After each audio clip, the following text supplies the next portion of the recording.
Saja. Testing.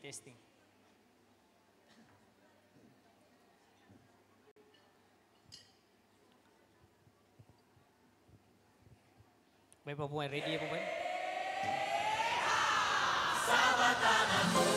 Baik, masih mengumumkan ketibaan kita punya moderator Puan Fiza Sabjahan. Bersama-sama dengan ahli-ahli panel yang kita jemput, Puan Roziah Abdul Rashid, Puan Misael Osman dan juga Puan Suzana.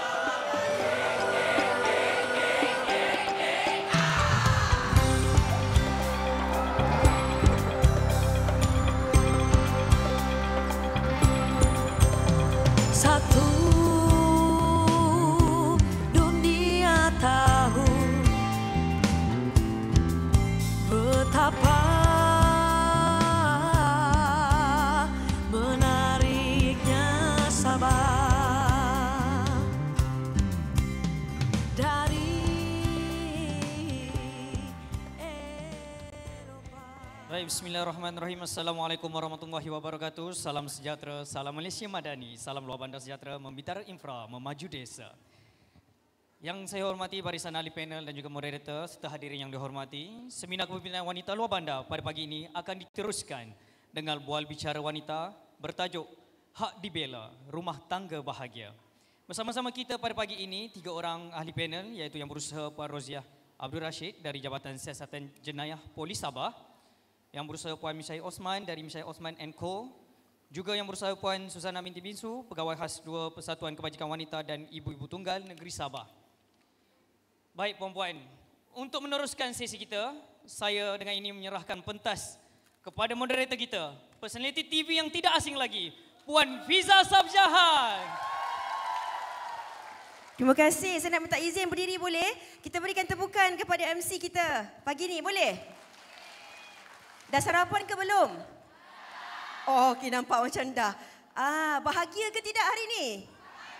Alhamdulillah. Barulah betul. Hak dibela rumah tangga bahagia. Okey, saya nak dengarkan tepukan yang kuat sikit untuk diri anda sendiri sebab ada dekat sini pagi ni, boleh?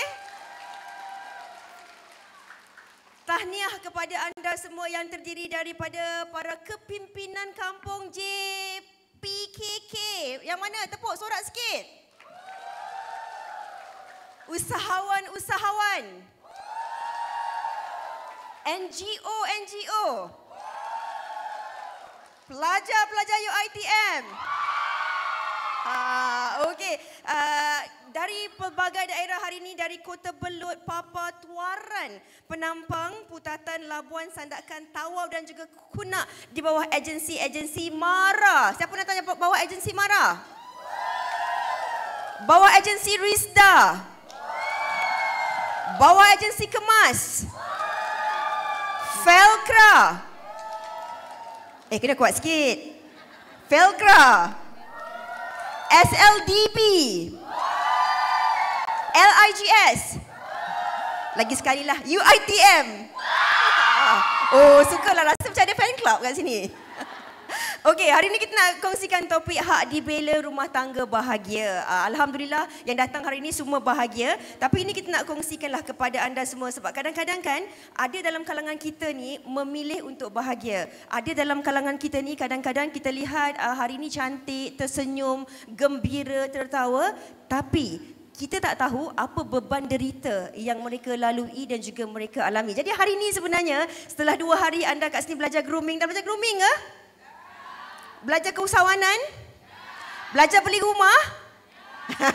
Dan hari ini kita nak belajar tentang hak-hak kita sebagai seorang wanita. Walaupun dah berumah tangga, yang belum berumah tangga, adik-adik penting sebenarnya untuk kita simpan ilmu ni, untuk kita jadikan panduan bagi masa hadapan. Kita dah kongsikan hari ini tentang ada orang tu jalan cerita dia berbeza-beza. Setiap daripada kita ni tak ada seorang pun yang tak nak bahagia. Semua orang nak bahagia. Tapi kadang-kadang apa yang kita rancangkan tak seindah yang kita impikan. Kadang-kadang kita terpaksa melalui kehidupan yang mendata, kehidupan yang menyedihkan. Kita tak boleh pilih siapa ibu bapa kita, tapi kita kena teruskan dan keluar daripada kepompong ataupun belenggu masalah yang kita alami. Kenapa kita boleh keluar? Macam mana kita boleh keluar? Dengan ilmu yang kita ada, dan ini yang kita nak kongsikan kepada anda semua. Dah ready ke belum? Okey, kalau dah ready, saya nak kongsikan kepada anda. Hari ini saya berada bersama dengan 3 orang wanita hebat. Daripada 350 yang ada, saya tambah lagi 3 orang wanita hebat. Ada 353 wanita hebat dalam dewan ni, termasuk kru-kru daripada Infra dan juga semua yang menjayakan program kita pada hari ini. Kita berikan tepukan untuk semua. Okey, baiklah. Di sebelah saya ni yang cantik, di sebelah saya ini kita bersama dengan Puan Mishail Osman selaku seorang peguam sivil dan juga syariah. Apa khabar Puan Mishail? Alhamdulillah Puan, sihat. Alhamdulillah. Kita berikan tepukan untuk Puan Mishail. Dan kita juga bersama dengan DSP Rozia Abdul Rashid selaku Pegawai Kanan Polis Siasatan Jenayah Wanita dan juga Kanak-kanak. Kita berikan tepukan. Apa khabar DSP? Alhamdulillah, kabar baik. Thank you Puan. Alhamdulillah. Dan di hujung sana kita bersama dengan Puan Susana bin Siu selaku seorang aktivis wanita dan juga ibu tunggal mewakili wanita-wanita yang berada di negeri Sabah ni. Kita berikan tepukan untuk Puan Susana. Ya, terima kasih kepada Fiza, kita punya moderator pada hari ini. Alhamdulillah sehat hari ini. Alhamdulillah. Okey, kita nak mulakan soalan ni kepada ketiga-tiga panelis. Kita mulakan dengan Puan Mishail dulu. Kalau kita cakap tentang bahagia kan, semua orang ada definisi yang berbeza tentang bahagia. Setuju ataupun tidak? Okey, kalau Puan Mishail pula, macam mana kita nak definisikan kebahagiaan tu?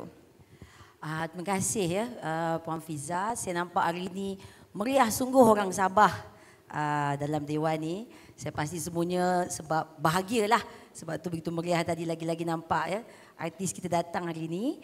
Jadi bila bercakap pasal bahagia ni Puan, untuk saya sendiri sebab saya pengamal undang-undang. Saya peguam syar'i, saya juga peguam sivil.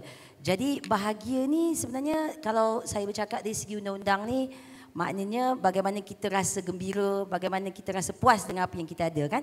It is something very subjective. Jadi ia sebenarnya bergantung atas individu. Jadi bila kita cakap bahagia dari segi perkahwinan, ya, sebab ini itulah topik kita, saya percaya rumah tangga bahagia. Jadi saya percaya kita kena tepuk dada, tanya selera. Kan? Dan bila kita berumah tangga itu, saya sendiri pun, maknanya bila kita berbuat satu, saya sebagai orang Islam, semuanya bermula dengan niat. Innamal a'mal bin niat, maknanya sesuatu amalan itu dengan niat. Maknanya bila kita berkahwin itu, kita tanya diri kita, apa niat kita? Sebab perkahwinan itu sendiri satu ibadah yang panjang. Kan? Jadi bila ianya panjang, kita nak tahu apa tujuannya sebenarnya ialah untuk kita mencapai bahagia, antaranya seharusnya kalau yang Islam tu untuk mendapat keredaan daripada Allah Subhanahu Wa Taala. Jadi itu berbaliklah kepada individu apa yang membahagiakan, tetapi kalau dari segi undang-undangnya ianya juga sesuatu yang sangat subjektif, berbalik kepada diri masing-masing juga. Okey, itu daripada Puan Mishail. Bagaimana pula dengan DSP? Kita nak lihat kebahagiaan orang ni berbeza-beza. Ada orang tengok bahagia di luar tapi derita di dalam. Jadi bagaimana kalau DSP sendiri nak menggambarkan maksud kebahagiaan itu? Okey, seperti kita punya puan daripada undang-undang bagi tahu tadi. Bahagia ni maknanya dia very subjektif. Kalau saya ambil daripada sudut perundangan, bahagia ni kita ni bebas daripada sebarang perlakuan kekerasan ataupun yang menyentuh kita punya emosi, terutama dalam kes-kes rumah tangga. Saya rasa benda ni kita sendiri yang boleh jawab, betul tak? Betul. Okey, itu daripada DSP. Tapi ada orang katakan bahagiamu deritaku. Betul ke? Ke itu tajuk lagu? Okey, Puan Susana, bagaimana kita nak cakap tentang bahagia itu? Okey, terima kasih sekali lagi. Pada saya, bahagia itu seperti kata dua panel kita, bahagia itu memang subjektif, tetapi ialah bahagiamu deritaku. Tetapi bila seorang wanita itu mampu keluar daripada kepompong yang menekan ataupun menyebabkan emosi kita tertekan, itulah bahagia sebenarnya. Wow, kita berikan tepukan. Keluar daripada kepompong dan itulah bahagia yang sebenarnya. Okey, kita nak mulakan perbincangan kita ini dengan lebih serius lagi. Kadang-kadang kan Puan Mishail, seorang wanita tu, mereka ni bertahan bukan kerana mereka bahagia. Tapi kadang-kadang ni, kita ni sebagai wanita bertahan kerana tak tahu apa hak kita dan tak tahu cara untuk mendapatkan bantuan dan bagaimana untuk melawan kembali keganasan ataupun perkara-perkara yang tak diinginkan. Jadi bila sebenarnya isu rumah tangga boleh dianggap sebagai penderaan dan bukan lagi sekadar perselisihan faham yang biasa-biasa itu? Baik. Berselisih faham saya percaya kan, sedangkan lidah lagi tergigit kan, Puan Fiza, apatah lagi suami isteri, betul tak kan? Biasa saya sendiri orang dah kahwin pun, biasalah bergaduh tu kan, kita akan rasa marah, kita akan rasa sakit hati dan sebagainya. Tapi kita harus ada garis pemisah. Bila kita nak kata bahawa pergaduhan itu sebenarnya adalah menjadi sesuatu yang tidak baik lagi untuk kita. Bagaimana? Itu sekiranya kalau ianya suatu konflik yang mana membawa mudarat kepada kita, ya. Maknanya sebab adanya kawalan. Kita manusia ni ya dari segi undang-undang kan sebenarnya Fiza memang perlukan kawalan, sebab tu kita ada undang-undang dalam rumah tangga, hukum syarak dalam Quran ya ditetapkan garis panduan macam mana hubungan suami isteri dan sebagainya. Tetapi bila sesuatu konflik itu ada kawalan yang secara berterusan tak berpatutan, kemudiannya menyebabkan mudarat, maka itulah sebenarnya yang kita perlu beri perhatian yang lebih ya. Sebab maksudnya kawalan yang bagaimana, kawalan yang tak patut. Jadi benda-benda ini kadang-kadang bila kita sebut je tak boleh, dia kena kita kaitkan dengan keadaan. Keadaan kawalan maksudnya kita tak boleh nak kawal duit sendiri, kan? Ada unsur-unsur keganasan, dipukul, ugutan dan menyebabkan mudarat. Maknanya mudarat itu patutnya perintah Allah sebagai contoh ya, sebab saya di program syar'i saya sebut sikitlah perkara-perkara hukum syarak ni kan. Patutnya perintah Allah itu untuk kita menjaga nyawa. Tapi kadang-kala wujud keadaan itu telah berlaku mudarat. Maknanya mudarat tu yang boleh membinasakan, menyusahkan nyawa dan diri seseorang. Maka dalam konteks itu di sinilah kita harus tahu bahawa itulah konflik yang boleh memusnahkan, yang membahayakan, yang kita perlu beri perhatian supaya kita tahu bahawa ianya membahayakan diri kita, kan? Jadi nak kata tak tahu itu dalam dunia zaman sekarang ini saya rasa sebenarnya mudah ya, di hujung jari kita boleh dapat macam-macam informasi di internet sebagai contoh. Kalau orang Islam pula sebelum kahwin kena pergi kursus kahwin, kan? Jadi kadang-kadang saya rasa ini lebih kepada bukan tak tahu, tapi kerana takutnya diri itu untuk keluar, bak kata tadi Puan Suzana, daripada kepompong ya, untuk bawa untuk mengetahui diri dia yang sebenar. Jadi yang itu yang perlu kita atasi sebenarnya, ketakutan yang ada dalam diri seseorang itu. Soal tahu tak tahu tu saya percaya kita sebenarnya zaman sekarang ni kita boleh tahu macam-macam informasi yang berkenaan kalau ada keganasan dan sebagainya, Puan. Okey, saya rasa itu jawapan yang cukup lengkap daripada Puan Mishael.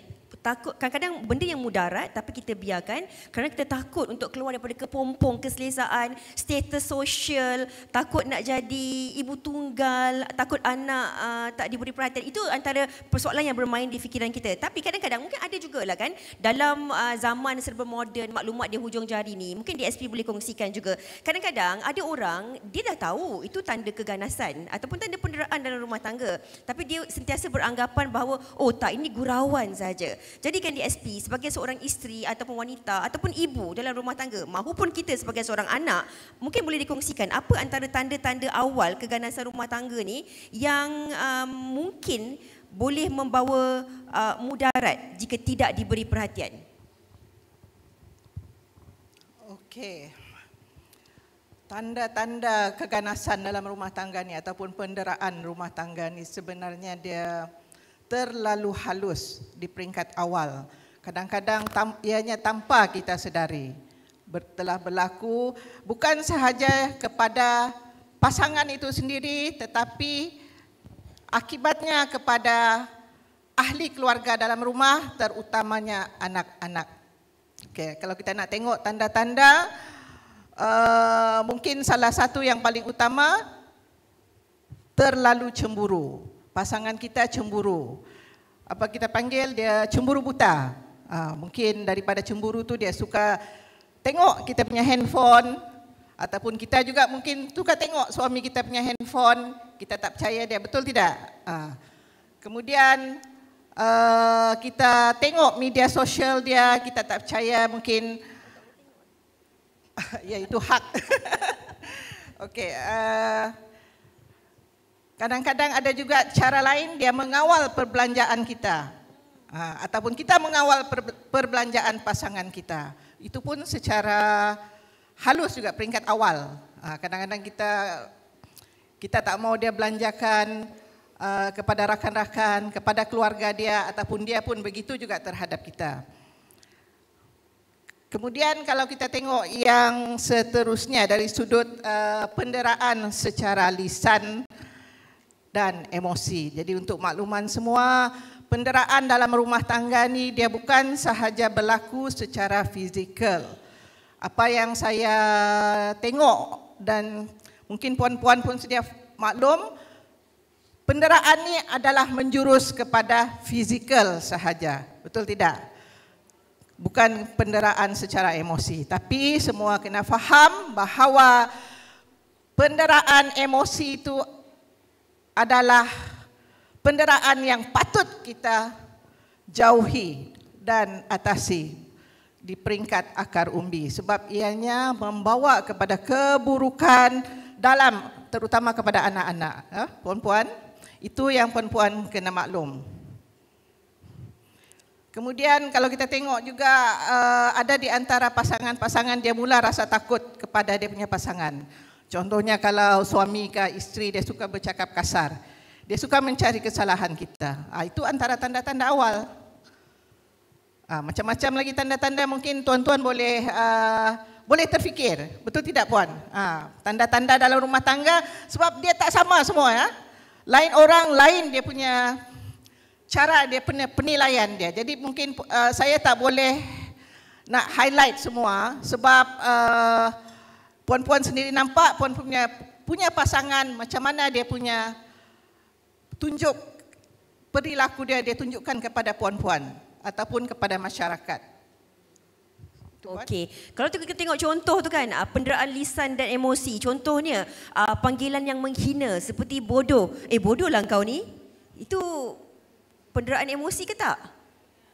Tidak. Macam mana tu? Ya. Emosi. Lagi contoh lain pun? DSP? Macam mana tadi? Contoh lain selain pada bodoh. Contoh lain selain pada bodoh. Contohnya dia beritahu, saya akan pastikan hidup kamu akan musnah. Kadang-kadang ada lelaki dia, ataupun saya tak menjurus kepada lelaki ya. Dan juga mungkin kita bersikap begitu. Benda ni sebenarnya sikap ego kita. Kita pentingkan diri kita sendiri. So kita nak bagi pasangan kita ataupun siapa-siapa down. Jadi kita tak mau dia melebihi kita. So ini adalah dari sudut psikologi. Ini namanya penderaan psikologi. Okey, penderaan psikologi ataupun emosi. Dia mungkin cakap yang tengok di Facebook sekarang ni, boleh teruskan bersama dengan kami, boleh follow, like dengan share. Dia mungkin cakap macam, dia tak cakap lah macam, bodoh lah awak. Dia tak cakap macam tu lah. Dia cakap, bodoh lah engkau ni. Macam tu ke DSP? Ya, betul. Ataupun dia cakap, aku akan pastikan hidup kau sengsara. Takkan senang pun. Macam tu bila gaduh. Betul DSP? Dia memang akan bercakap kasar, bodoh. Dia akan memang... Saya rasa semua biasa dengar, betul tidak? Kadang-kadang bukan saja dalam rumah tangga kita, di luar pun anak-anak pun, sekolah-sekolah pun ada cakap macam tu. Jadi puan-puan kena awasi, bukan sahaja suami kamu kena awasi, yang penting anak-anak. Sebab masa depan kita adalah anak-anak, bukan pasangan. Jadi kamu apa-apa kita punya masalah, kita kena utamakan di bawah tanggungan kita iaitu anak-anak. Itu adalah kebahagiaan dalam rumah tangga. Okey, itu dia kebahagiaan dalam rumah tangga. Puan Suzana, kalau kita bercakap tentang tadi DSP ada katakan, Puan Misha ada katakan tentang kadang-kadang kita takut nak keluar daripada kepompong. Ataupun kadang-kadang kita tahu diri kita dah dikasari, diganasi, diperlakukan secara, ditorture secara mental ataupun fizikal. Tapi mungkin berdasarkan pengalaman Puan Suzana sendiri selama 10 tahun sebagai seorang aktivis di negeri Sabah ni, pernah tak berhadapan dengan kes-kes ataupun kisah-kisah yang mana ada dalam kalangan wanita ataupun keluarga ni mereka memang dah dikasari tapi mereka tak nak keluar daripada kepompong tu sebab takut, malu, tak tahu mana nak pergi. Mungkin Puan Suzana boleh kongsikan. Okey, baik. Selama saya bertugas ataupun selama berkhidmat sebagai aktivis NGO dalam wanita, Antara kisah yang paling menyentuh hati saya apabila seorang ibu yang dulu menjadi mangsa penderaan selama 10 tahun, penderaan fizikal dan juga emosi, dia pernah hilang keyakinan diri dan berada di fasa depression sampai boleh bunuh macam dia mau bunuh diri dan juga takut untuk keluar rumah dan berasa tidak bernilai. Maksudnya bila dia begitu, dia sebenarnya dia sudah sedar yang dia sebenarnya harus keluar, tetapi titik perubahan berlaku bila dia sedar anak-anaknya mula ketakutan. Ialah siapalah yang boleh hidup dalam keadaan rumah yang hampir hari-hari kita mendengar teriakan, perkataan-perkataan yang tak sepatutnya anak-anak kita dengar. Setiap kali pulang ke rumah, mungkin si ibu tunggal ni pada saya dia bekerja, tetapi bila dia balik, yang pihak satu tidak memberi kerjasama. Jadi dia sudahlah dia didera dalam emosi, fizikal. Dari situ dia nekat mencari bantuan. Dan pada masa itu dia sebenarnya saya belum lagi berkhidmat dalam NGO, tetapi ini adalah satu pengalaman. Dia hampir putus tangan ya, ditetak oleh suami. Ini adalah kejadian sebenar.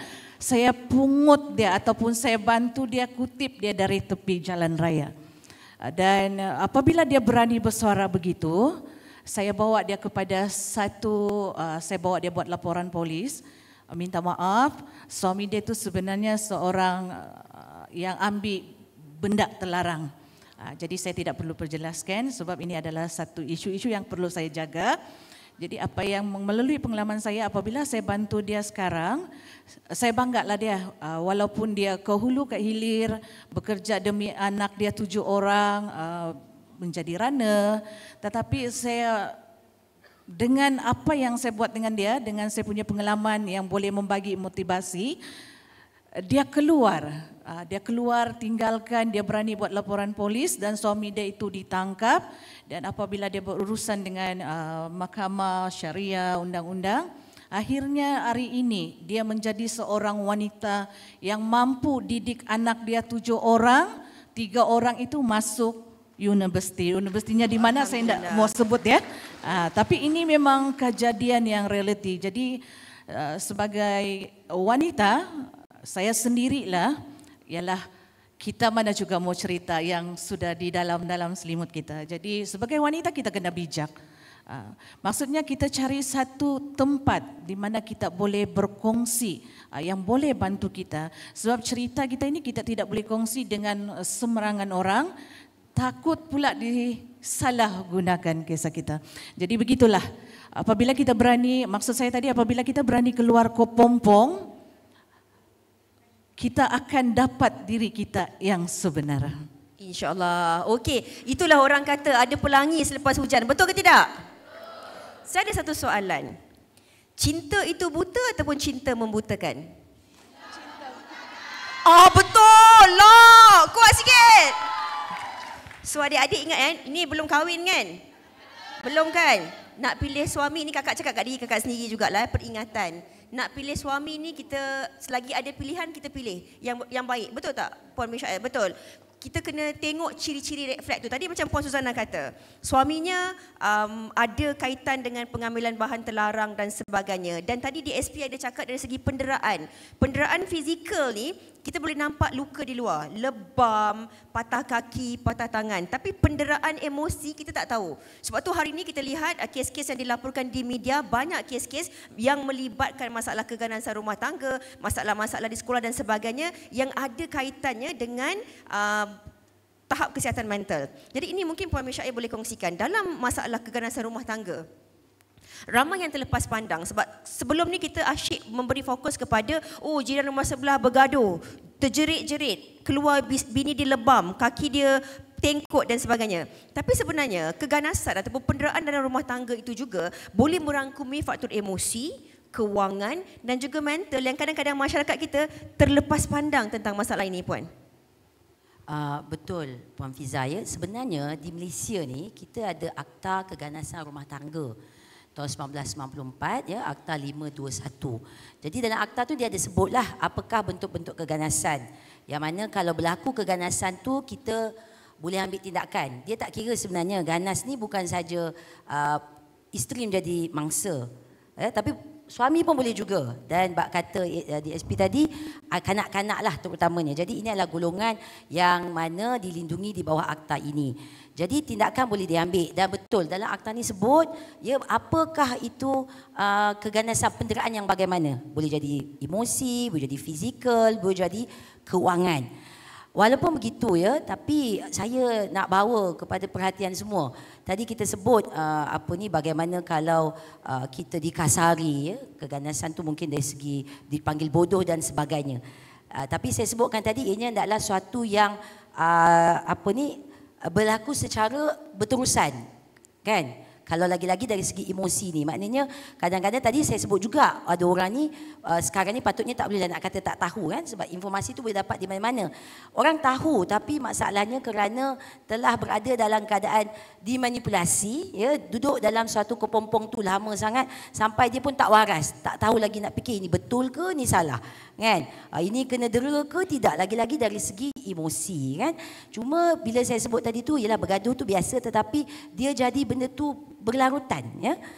Hari-hari kena abuse, kena ugut, kena kata bodoh, begitu begini dan sebagainya. Jadi dalam keadaan inilah yang kita katakan keganasan tu boleh berlaku, telah berlaku. Tetapi walaupun begitu, kalau kita nak ambil tindakan, ya, dari segi undang-undang kita kena ada bukti. Dia tak semudah kita sendiri rasa, kita sendiri tahu sebab kita nak bagi tahu hakim, kan, nak pergi mahkamah nak kata kita ni telah dikasari, didera. Jadi perlu ada pembuktian dekat situ. Jadi dari segi emosi ni memang saya boleh sebutkan agak payahlah. Kalau dari segi fizikal saya percaya DSP pun juga banyak kalau laporan polis itu, ya, kalau dipukul dan sebagainya memang ada. Malahan kalau sekarang ni dalam keadaan dipukul melibatkan suami isteri atau mantan suami isteri, kalau jatuh hukum di mahkamah wajib masuk penjara. Itu ada pindah undang-undang tahun 2017, tak silap saya 2018 yang begitu. Tapi kalau dari segi emosi memang agak sukar lah sebenarnya, tapi bukan kata tak boleh, ya, boleh. Tapi perlu pembuktian. Contohnya laporan psikologi, ya. Disebabkan itu kalau kita terlibat atau terbabit dalam keadaan-keadaan sedemikian, that's why it's important to voice out lah. Maknanya kita perlu dapatkan bantuan, tapi kita perlu dapat melalui saluran yang betul. Walaupun begitu, sebab tu kita kena tengok juga, kan, sebab rumah tangga ni yang saya sebutkan berterusan tak bolehlah sebab semata-mata kena jerit bodoh semalam. Kita pun mulut kita pun puaka juga cakap macam-macam, kan, puan, kan. Lepas tu kita nak kata kita kena dera. Tak bolehlah begitu. Sebab tu penting kita nak buktikan benda tu ada berterusan dan memang ancaman tu dahsyatlah, maksudnya. Contoh ancaman bunuh, kan. Kata kalau kau keluar rumah aku bunuh kau, pegang pula pisau, begitu, kan. Jadi disebabkan itu kita pun kena nilailah dalam keadaan bagaimana sebenarnya kita nak kata keganasan itu berlaku. Tapi janganlah kita pun kerana benda itu berlaku disebabkan sayang, disebabkan kita sendiri takut, kita tak ambil tindakan. Tak boleh begitu. Okey, Puan Misha, kadang-kadang kasih sayang tu mengatasi kewarasan. Jadi bila kita cakap tentang emosi tadi, Puan ada katakan tentang kadang-kadang susah kita nak tunjukkan pembuktian. Tapi dalam dunia yang serba moden hari ini, contoh, adakah dari sudut kalau sebelum kita nak pergi kepada polis nak buat laporan tu, sebagai seorang peguam, apa yang boleh Puan nasihatkan yang kita boleh simpan? Kalau katalah kita ni baru sedar hari ni, kita duduk dekat dewan ni, baru kita sedar, sebenarnya aku ni dah dimanipulasi bertahun-tahun, dipanggil bodoh ataupun ditekan-tekan. Bukan bodoh lah, bodoh tu mungkin agaknya simple lah bagi setengah orang, tapi perkataan-perkataan yang dipanggil binatang dan sebagainya hari-hari. Jadi dari segi rakaman ke ataupun bentuk-bentuk lain yang boleh kita simpan sebagai pembuktian, kalau boleh Puan kongsikan. Sebelum kita nak simpan bukti, saya tak naklah di sini jadi orang batu api pula, kan, nak buat orang bercerai, orang bergaduh, report pula suami kita kat polis. Kita tak naklah begitu, kan. Tapi kita selalu kena tanam kat fikiran kita, kan, kontrak asal kita berkahwin tu kalau dalam Quran tu untuk dapat sakinah, mawadah, warahmah. Kita cuba dulu selesaikan, kan, kita cuba dulu perbaiki, mungkin kita cermin juga diri kita dulu, Puan, kan. Dan kita juga kalau dari segi undang-undang hukum mahkamah syariah yang ada di Malaysia ni, kita boleh pergi kaunseling, Kan? Kita cuba dulu ambil langkah-langkah sedemikian. Tapi kalau memang mudaratnya itu terlalu besar, kalau contoh tu tak payah berterusan pun, contoh nak diugut bunuh, memang wajarlah pergi ke polis, kan? Tetapi dari segi kalau saya sebut tadi yang awal kan, yang susah nak dibuktikan, antara benda-benda yang kita boleh jadikan bukti mungkin antaranya ialah sebab kita nak yakinkan hakim, kan? Hakim satu hari beratus-ratus kes. Jadi kita cakap kita terseksa begini, macam saya ni sendiri sebagai peguam ramai datang jumpa cerita begitu begini, tapi saya bagi tahu kat klien saya, kan, Puan Fiza, saya faham perasaan tu, tapi bebannya saya sebagai orang yang perlu bantu mahkamah nak buktikan kes dekat mahkamah, kita kena ada bukti, tak boleh main cakap mulut sebarangan saja. Jadi antara bukti yang kita boleh ada adalah sebagai contoh sekarang ni komunikasi WhatsApp. Percakapan dekat WhatsApp tu kita boleh tunjukkan kat mahkamah, betul dia ni memang sejenis, suka marah kita, ugut dan sebagainya. Kedua mungkin rakaman video, rakaman percakapan suara, kan? Dan juga saksi di sekeliling lah, mungkin keluarga, jiran tetangga dan sebagainya. Tapi saya tahu ada banyak orang kadang-kadang dia tak nak masuk campur, kan, dalam urusan yang mana ni rumah tangga orang. Tetapi itulah antara bukti-bukti yang kita boleh kemukakan. Sama ada macam saya sebut tadi, kalau kita nak buat di bawah Akta Keganasan Rumah Tangga, sememangnya orang yang menjadi mangsa itu atau dia boleh gunakan peguam atau boleh rujuk kepada Jabatan Kebajikan Masyarakat JKM untuk buat laporan di mahkamah mendapatkan perlindungan. Atau keduanya, kalau rasa dah memang tak tahan, kan, maknanya mudarat tu terlalu besar, bahagia yang Puan Fiza cakap tadi dah hilang dah tak ada dah sakinah mawaddah warahmah, maka bolehlah ke mahkamah kita fahamkan buat permohonan fasakh. Tapi bila fasakh ni dia tetap juga perlukan bukti yang macam saya sebutlah. Dan kalau kita ada laporan kesihatan, psikologi, kita memang jumpa psikiatris contohnya, kadang-kadang ada orang tak nak jumpa pun, kan, dia malu, dia kata orang cakap aku gila pula dan sebagainya. Padahal itulah bukti-bukti yang kita kena ada supaya untuk menyokong kita dalam kita nak bawa kes ke mahkamah atau report kepada polis supaya tindakan lebih lanjut boleh diambil bagi kita mengatasi masalah keganasan rumah tangga atau dera tadi tu. Okey, baiklah. Apa yang dikongsikan di sini, kita kena tahu bezakanlah antara gurauan, gaduh-gaduh manja dengan gaduh betul-betul. Jadi sebelum kita nak pergi buat laporan polis, jumpa peguam, pergi mahkamah dan sebagainya, kita kena tahulah bagaimana orang kata konteks hubungan rumah tangga kita, seperti apa yang Puan Misha katakan tadi tu tentang sakinah, mawaddah, warahmah. Saya kira itulah sebenarnya setiap kali saat pertama kita diijab kabulkan, kita sentiasa mengharapkan rasa kasih, sayang, cinta, rindu yang ada pada hari itu kekal sampai ke akhir hayat. Tapi kalau dalam perjalanan rumah tangga tu, kita kena tahu bezakanlah sama ada yang itu gurauan ke, yang itu betul-betul bukan gurauan ke, ataupun itu bayang-bayang untuk perkara yang lebih memberatkan. Okey, Puan Misha dah kongsikan sedikit tentang pembuktian itu tadi DSP.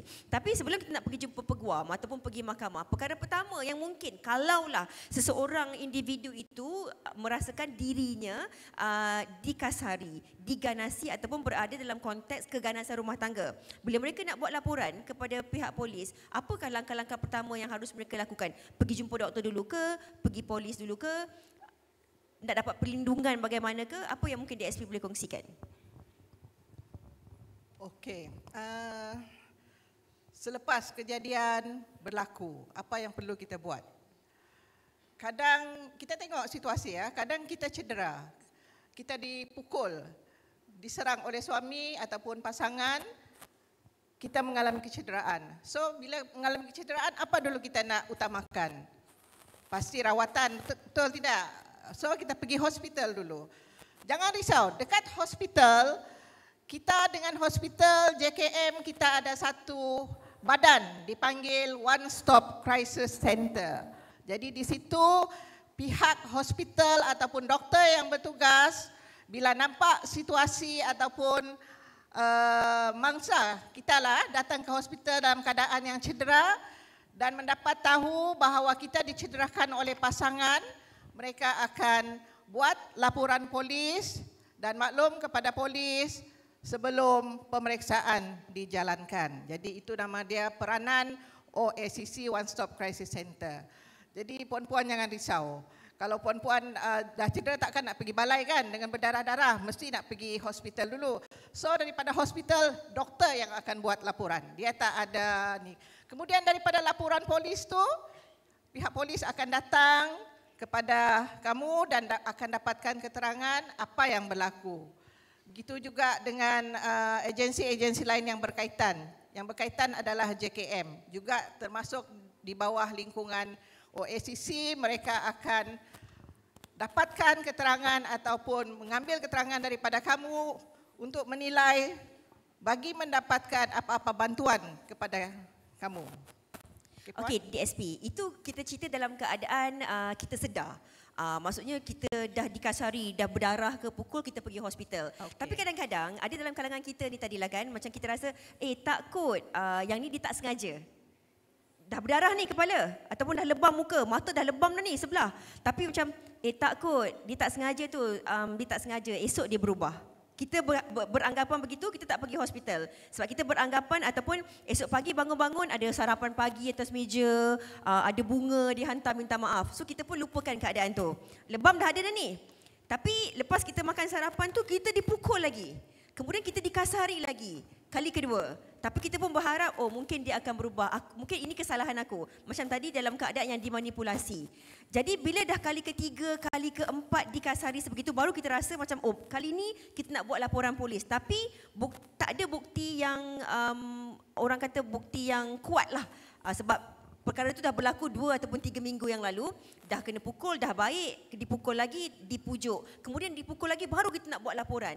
Kalau kita datang kepada pihak polis dengan keadaan tidak ada bukti yang kuat ataupun kukuh, apa bantuan yang boleh diberikan oleh pihak polis? Okey, ini isu pembuktian. Puan-puan, jika apa-apa jenayah berlaku kepada kita, kita jangan pertikai isu pembuktian. Sebab itu adalah kerja siasatan ataupun pihak polis punya kerja. So peranan puan-puan adalah melaporkan. Sebab puan-puan kena ingat hak puan-puan untuk mendapatkan hak keselamatan diri. Puan-puan kena buat satu laporan polis. Untuk makluman, laporan polis ini adalah satu bukti kejadian jenayah ataupun rekod kejadian jenayah yang telah berlaku ke atas kita. Puan-puan jangan risau. Bukti itu pihak polis dia tahu macam mana nak dapatkan bukti. Dia selepas laporan dibuat, pihak polis ataupun pegawai penyiasat kes berkenaan akan dapatkan rakaman keterangan daripada puan-puan dan juga selain daripada itu, puan-puan juga akan dirujuk kepada pihak hospital walaupun kecederaan puan-puan tidak nampak, tetapi benda lain trauma, kita panggil sebagai trauma. Doktor dia akan tanya trauma dan juga Jabatan Kebajikan pihak kaunseling daripada hospital akan bertanya berhubung kes-kes yang telah berlaku kepada puan-puan walaupun dia telah lama tetapi berulang. Betul tidak? Jadi ataupun isu mengenai bukti, kita jangan risau. Yang penting tugas utama kita, tanggungjawab kita untuk melaporkan hal ataupun kejadian jenayah yang telah berlaku kepada kita tidak berterusan. Okey, itu yang penting. Kita jangan takut. Kadang-kadang kita rasa macam dah lama kes ni, boleh ke kita nak pergi jumpa pihak polis? Jadi kita serahkan perkara ini kepada mereka yang lebih pakar. Okey, kalau kita bercakap tentang isu-isu ini mungkin banyak berlaku dalam kalangan masyarakat kita, tapi sama ada kita nak kongsikan ataupun tak kongsikan.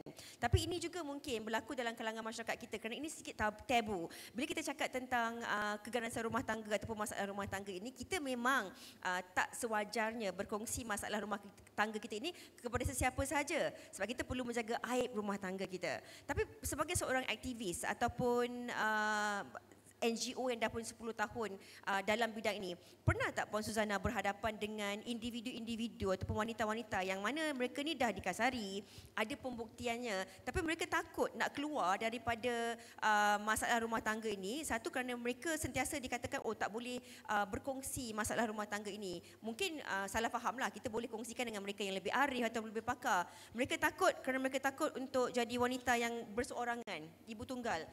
Takut sebab mereka tak bekerja, takut anak-anak tak dapat hak kepada mereka, dan kemudian mereka ini takut dipandang rendah oleh masyarakat. Jadi mereka sanggup tinggal dalam keadaan yang mana mereka ini didera ataupun ditindas dalam rumah tangga ini, Puan Suzana. Okey, baik. Berbalik kepada soalan Fiza tadi, dia sebenarnya macam ni, ialah aib rumah tangga ni siapa pun sebenarnya dia tak mau orang lain tahu. Tetapi sebagai wanita yang dikurniakan kebijaksanaan, kan, kita kena adil kepada diri kita sendiri. Kadang-kadang ada wanita ni dia sebenarnya takut kepada penilaian, terutamanya keluarga mentua, keluarga dia sendiri, kawan-kawan dia. Tetapi saya sarankanlah mengikut pengalaman, kita cuba cari seseorang ataupun macam kami, aktivis, kami akan simpanlah rahsia ataupun aib anda dan akan cuba bawa anda kepada yang betul lah, maksudnya undang-undang polis. Kita akan cari mereka yang berkenaan, kita akan isukan dan kita akan bincang dan kita akan cuba bagi sokongan kepada wanita yang bermasalah itu dan kita akan cuba meyakinkan dia dengan motivasi. Sebenarnya tiada wanita, itulah sebenarnya cabaran wanita. Ya, kita kena berani.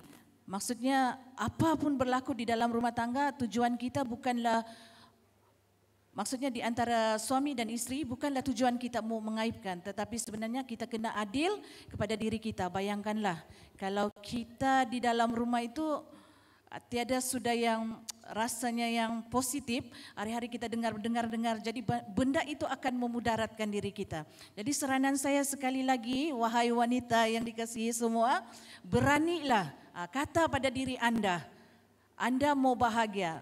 Bahagia bukan maksudnya anda bertahan kerana kasih sayang.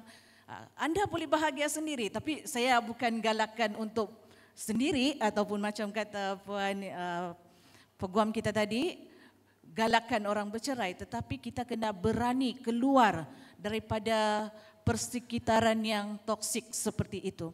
Jadi kepada macam kami aktivis, kami sedia menerima dan akan membantu anda daripada segi motivasi dan konseling. Okey. Puan Misha nak tambah sikit, silakan Puan Misha. Kalau saya boleh tambah dekat situ kan. Betul, dia macam stigma kan, lagi-lagi mak-mak isteri ni bila dia nak bawa diri dia ke depan, nak cerita masalah dia. Tapi kalau dah berlaku fizikal kan, nak kata besok tak berubah, jangan. Ini memang betul cakap DSP tadi, kita kena buat laporan polis. Kan macam mana polis nak siasat, tapi kita dah ada terang-terang bukti masa tu, dah kena pukul, pergi ada laporan kesihatan, buat. Walaupun mungkin benda tu akan jadi, yelah kita rasa harmful, tak elok pada keluarga, pada suami, tapi ini kita kena jaga keselamatan nyawa kita sendiri. Kalau orang Islam ya, dari segi hukum syarak dalam Quran disebut, janganlah kamu mencampakkan diri kamu dalam kebinasaan. Maknanya kita dah tahu benda tu binasa, tak elok kan, ancaman kepada kesihatan mental, fizikal. Maka tanggungjawab kita untuk selamatkan nyawa kita. Kan? Dan kalau kita rasa pula benda tu kita buka aib suami, ya, orang kata jadi isteri ni sememangnya hukum kata kita kena taat pada suami, kan? Tetapi tiada ketaatan kepada makhluk dalam maksiat kepada pencipta, maknanya kepada Allah. Bermaksudnya janganlah kita taat dalam benda-benda yang membawa kepada maksiat. Maksiat tu apa? Maksiat tu benda yang berdosa lah. Ya, benda yang kita bila dizalimi, maka itu adalah perkara yang berdosa. Suami kita dah menjadi seorang yang melakukan mudarat pada kita. Jadi kita tak seharusnya membiarkan perkara itu berterusan untuk dibiarkan berlaku. Dan Allah juga kata ya dalam Quran, kalau saya boleh kongsi ya, Puan Fiza, dia kata Allah memang betul tidak suka kepada perkataan-perkataan buruk yang dizahirkan secara terang-terang kecuali oleh orang yang dizalimi. Bermaksud di situ, kalau dah terang-terang memang Allah memang tak sukalah kita ni bercerita aib. Ya. Kalau kita tengok sekarang pun media sosial macam-macam, kadang-kadang saya rasa ada juga yang melampau kan. Nak bercerita di sana segi buruk orang itu ini, terutama dalam pasangan dalam berumah tangga. Ya. Tetapi kalau orang yang dizalimi, sememangnya kita dibenarkan ya, oleh hukum syarak, kita kena bagi tahu. Kan? Kerana Allah tu juga kata, wahai orang yang beriman, sesungguhnya aku mengharamkan ke atas diriku daripada kezaliman dan aku jadikan kezaliman itu haram bagi kamu dan janganlah kamu saling menzalimi. Kita dah tahu kita kena pukul, kita kena dera, kita biarkan diri kita orang biar kita dizalimi. Jadi jangan begitu tuan-tuan dan puan-puan. Maka kalau berlaku keadaan begitu, kita perlu dapatkan nasihat, kita perlu laporkan kepada polis, maka kita kena buat. Sebab ini pun juga adalah perintah Allah Subhanahu Wa Taala. Okey. Ada satu lagi, itu tadi tentang kita takut nak jadi isteri derhaka ataupun takut nak berkongsi aib pasangan kita kepada orang lain. Tapi Puan Misha, mungkin ramai juga dalam kalangan masyarakat ni, kadang-kadang mereka sanggup untuk tinggal dalam keadaan yang tidak membahagiakan, masalah kegagalan rumah tangga, hari-hari berendam air mata sebab mereka ni mungkin tak ada sumber kewangan. Mereka rasa mereka suri rumah, mereka takut kalau mereka failkan penceraian, walaupun dikasari, hak-hak penjagaan anak tu bukan kepada mereka. Ini mungkin ramai terlepas pandang, mereka tak tahu. Kalau Puan Misha nak kongsikan kepada audiens kita pada hari ini. Betul. Saya rasa ramai juga kalau nak jumpa peguam risau kan. Nanti peguam charge ni kan. Takut lah buka file berapa Takut buka file. Tanya soalan nak tanya pun jadi takut kan. Sebab nanti kan macam-macam pula nak bayar, padahal duit kat rumah pun tak cukup dan sebagainya. Saya percaya dekat Sabah ni ya, kita ada legal aid ya, dekat bawah Majlis Peguam Sabah, yang mana tuan-tuan dan puan-puan boleh dapatkan bantuan. Itu yang pertama. Ada saja saya percaya sebab legal aid ni adalah di mana peguam-peguam yang beramal ya, dia berikan bantuan walaupun dari aspek termasuk kalau ada unsur keganasan rumah tangga. Boleh diadukan ke situ. Keduanya saya rasa kita juga di sini ada Jabatan Bantuan Guaman JBG, yang tuan-tuan kalau di kalangan yang B40 yang tidak berkemampuan boleh juga dapatkan bantuan di situ. Saya percaya juga kalau dari segi NGO yang ada di Sabah ini ya, Puan Suzana kan, ada banyak persatuan yang boleh bantu, yang mana mungkin ya saya rasa dalam banyak keadaan wanita ini nak bercerita dengan kawan, nak bercerita dengan keluarga, sebab kita pun tak tahu apa jadi penghujung kepada rumah tangga tu kan. Cerita salah orang, keluarga, habis satu rumah tangga kan pergi kenduri, semua orang tahu kan. Cerita berulang-ulang pula jadinya. Jadi kadang-kadang memang wajar kalau kita cerita kepada pihak ketiga, macam contoh NGO dan JBG dan sebagainya yang saya sebutkan tadi, supaya kita boleh dapat nasihat perundangan yang sepatutnya untuk kita mengambil tindakan yang munasabah dalam kita mengatasi masalah keganasan rumah tangga yang kita alami. Kita sedar tak sedar kita mungkin apa yang orang sebut sekarang ya, Puan Fiza, gaslighting kan. Kita dimanipulasi, kita duduk dalam keadaan tu dah lama, kita rasa oh ni normal ni, tak ada apa-apa. Kan mempengaruhi kewarasan fikiran seseorang. Jadi kita kena atasilah perkara tersebut. Okey, terima kasih Puan Misha. Kita nak berehat seketika, tapi sebelum tu kita nak tanya kepada DSP dahululah. Orang kata tinggi-tinggi Gunung Kinabalu, tinggi lagi.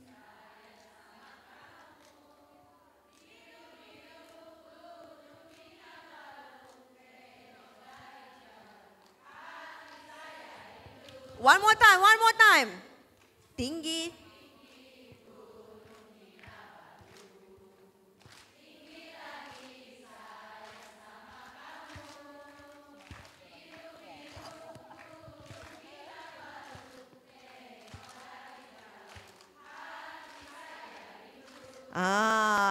Tinggi-tinggi Gunung Kinabalu. Tepuk untuk diri sendiri. Tinggi lagi sayang sama kamu DSP. Kadang-kadang bila kita cakap tentang bait-bait cinta ni kan, dalam hubungan rumah tangga, kita nak buat laporan, kita takut sebab kita sayang. Kita dah berkahwin 10 tahun, 15 tahun, 25 tahun. Kita biarkan diri kita ni dikasari tanpa kita sedari anak-anak kita pun trauma terhadap apa yang kita lalui. Tapi kadang-kadang ada juga yang takut nak pergi buat laporan sebab katalah mereka tadi diugut bunuh, contoh. Seperti apa yang Puan Misha katakan. Mereka takut kalau betul-betul mereka pergi buat laporan ni, mereka balik rumah, mereka akan dikasari ataupun diganasi. Jadi kalau mereka dah pergi buat laporan polis, apakah bentuk-bentuk perlindungan juga yang mungkin boleh diberikan kepada mereka ini sebenarnya? Okay. Untuk kes-kes keganasan rumah tangga ni actually, selain daripada PDRM, kita juga bekerjasama dengan Jabatan Kebajikan Masyarakat. So, puan-puan untuk makluman, puan-puan jangan risau. Undang-undang kita cukup kuat. Selain daripada Akta Keganasan Rumah Tangga, kita juga diberi perlindungan. Di bawah akta ini, kita ada 3 perlindungan, iaitu yang pertama, kita panggil sebagai EPO, Emergency Protection Order, ataupun bahasa Melayu dia Perintah Perlindungan Kecemasan. Untuk Perintah Perlindungan Kecemasan ni, dia begitu mudah.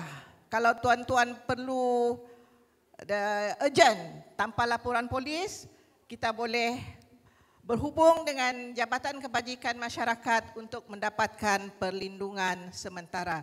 Tapi untuk EPO ni perlindungan hanya sah selama 7 hari sahaja, iaitu berkuat kuasa daripada tarikh ia diluluskanlah hari pertama jika anda berurusan dengan ini. Dan kalau biasanya pihak polis yang akan mendapatkan permohonan ini melalui JKM, ataupun jika puan-puan ada maklumat mengenai JKM pun boleh juga. Pihak JKM dia 24 jam dia akan buka dia punya talian. Okey, yang kedua, Perintah Perlindungan Sementara ataupun dipanggil sebagai IPO, Interim Protection Order. Okey, untuk ini dia memerlukan perintah mahkamah. IPO ni dia dikeluarkan sebaik laporan polis ataupun semasa siasatan dijalankan sebelum bermulanya pendakwaan di mahkamah. Jadi puan-puan, untuk perlindungan ni, kalau sekiranya puan-puan ada diugut ketakutan, kegusaran ke atas keselamatan diri puan-puan dan keluarga, pihak polis akan membuat permohonan kepada mahkamah untuk mendapatkan perintah ini bagi puan-puan mendapat perlindungan daripada Jabatan Kebajikan Masyarakat. Untuk makluman, semua perlindungan ini adalah di bawah kendalian Jabatan Kebajikan Masyarakat. Okey, yang last kali iaitu PO, Protection Order.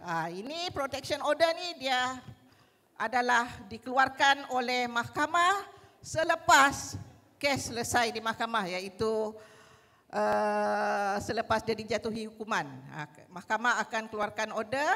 Jadi biasanya dia punya order akan 1 tahun lah, dia punya tempoh 1 tahun, tetapi boleh dilanjutkan untuk 1 tahun berikutnya cuma sekali sahaja.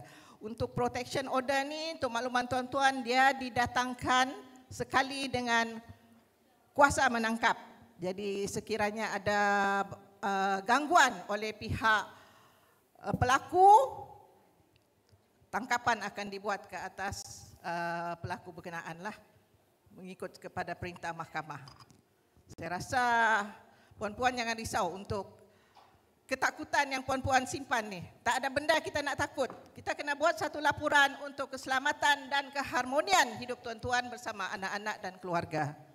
Baiklah, kita berikan tepukan untuk DSP. Selepas ini kita akan sambung dengan Puan Suzana. Tapi saya nak minta tolong jasa baik adik-adik, ibu-ibu, tuan-tuan dan puan-puan yang ada dalam dewan ini. Kalau kita boleh buka slide tadi sekali lagi, slide yang DSP kongsikan. Kalau semua orang boleh snap. Ini tanggungjawab sosial kita. Yang mana kita boleh kongsikan benda ini. Mungkin ini tak terjadi pada diri kita. Tapi mungkin dia boleh berlaku kepada orang terdekat kita. Saudara mara, adik-beradik, kawan-kawan kita, jiran tetangga, kita kongsikan. Ataupun adik-adik, kadang-kadang kita posting di media sosial ni tentang gosip je ataupun tentang artis kegemaran kita je. Sesekali ini kita kongsikan. Kita kongsikan, semoga dia boleh memberi manfaat. Kalau mungkin orang tu baca, orang tu tengok, oh bahawa sebenarnya, kalau aku takut nak buat laporan, sebenarnya pihak polis akan bantu. Ada perlindungan-perlindungan yang boleh dibantu. Sebab kita tak tahu sebenarnya, kalau mungkin hari ini kita bahagia, tapi kita tak tahu sebenarnya jiran sebelah kita, kawan dekat office kita, ataupun ibu kepada kawan baik kita mungkin mengalami masalah ni. Jadi kita snap peluang yang kita ada hari ini di seminar ini yang dianjurkan oleh Infra ini kerana kita nak bantu diri kita dan juga orang-orang di sekeliling kita. Tapi lepas anda snap dan kongsikan ini mungkin di media sosial, kita nak break sekejap sebab kita nak beri laluan kepada rakan-rakan kita untuk persembahkan 2 buah lagu pada pagi ini. Kita berikan tepukan untuk mereka.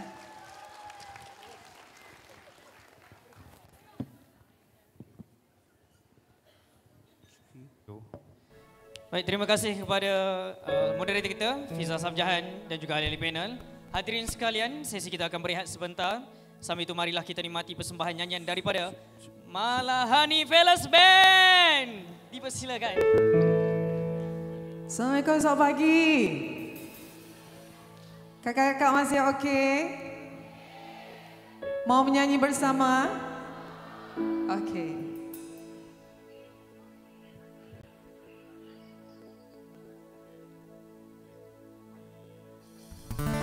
Kakak tak bola balik, lihat naik, semakin menyalai, kakak hati susah.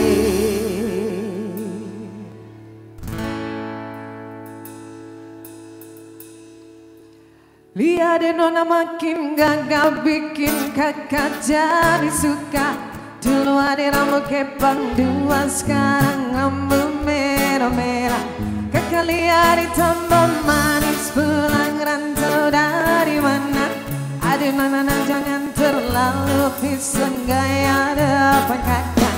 Kakak jadi jatuh, kakak tak bola balik. Biar adik nona semakin menyalai, kakak hati susah.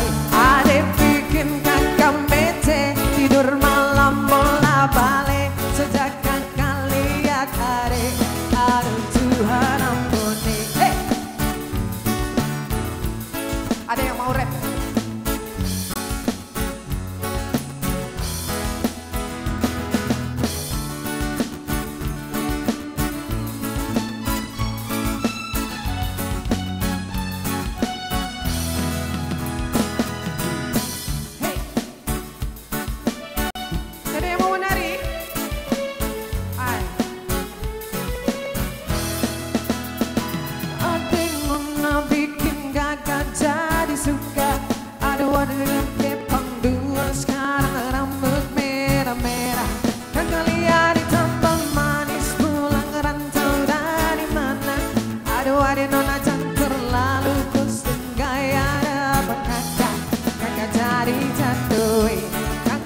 Satu lagi.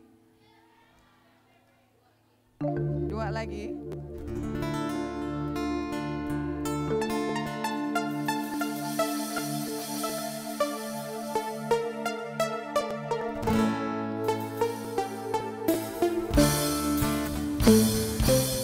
Kau bilang cinta padaku,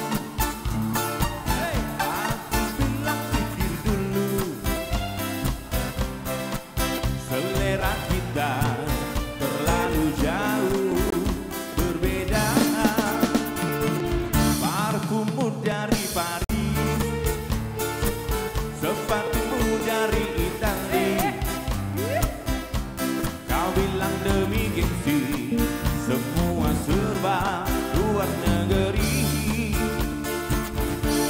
Manakah mungkin mengikuti caramu yang penuh hura-hura. Sama-sama, oke?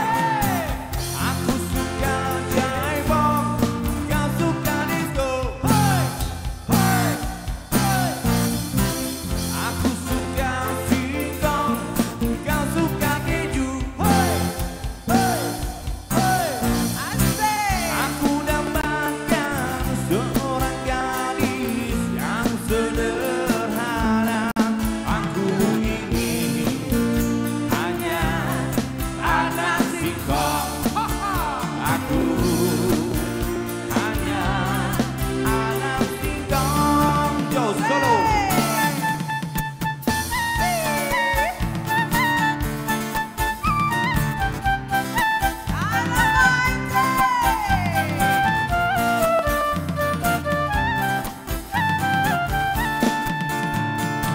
Parfummu dari Paris, sepatumu dari Itali.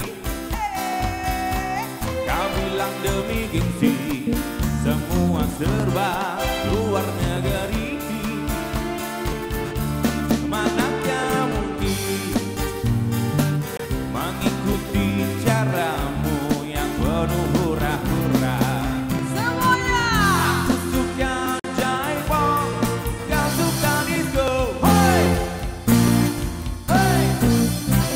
Aku suka singkong, kau suka keju. Aku dapatkan seorang gadis yang sederhana. Aku ini hanya anak singkong. Apa dia? Aku hanya anak singkong. Anak apa? Anak singkong. Anak apa? Anak singkong. Sama-sama. Anak apa semua? Anak singkong.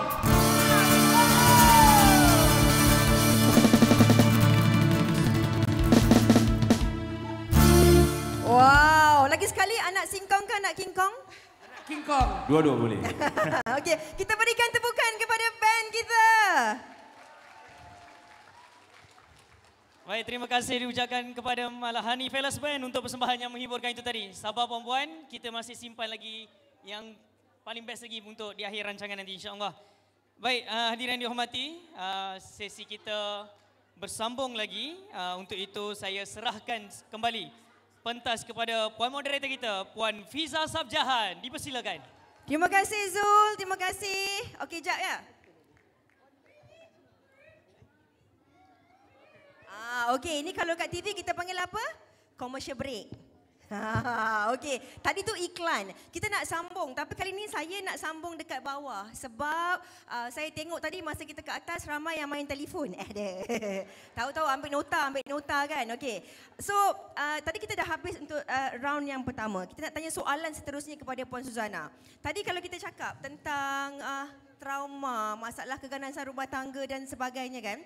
Tapi kan kalaulah Puan Suzana melalui pengalaman sendiri, bila seseorang tu dah lama kan mengalami masalah trauma, didera emosi, fizikal, bagaimana sebenarnya keadaan mereka di rumah tu? Anak-anak mereka, adakah mereka melalui trauma yang panjang? Bagaimana kita nak bantu mereka, Puan Suzana? Baik, saya berbalik kepada soalan Fiza. Sebenarnya proses ni dia mengambil masa, ya. Dan ia harusnya bermula dengan mendengar tanpa menghakimi.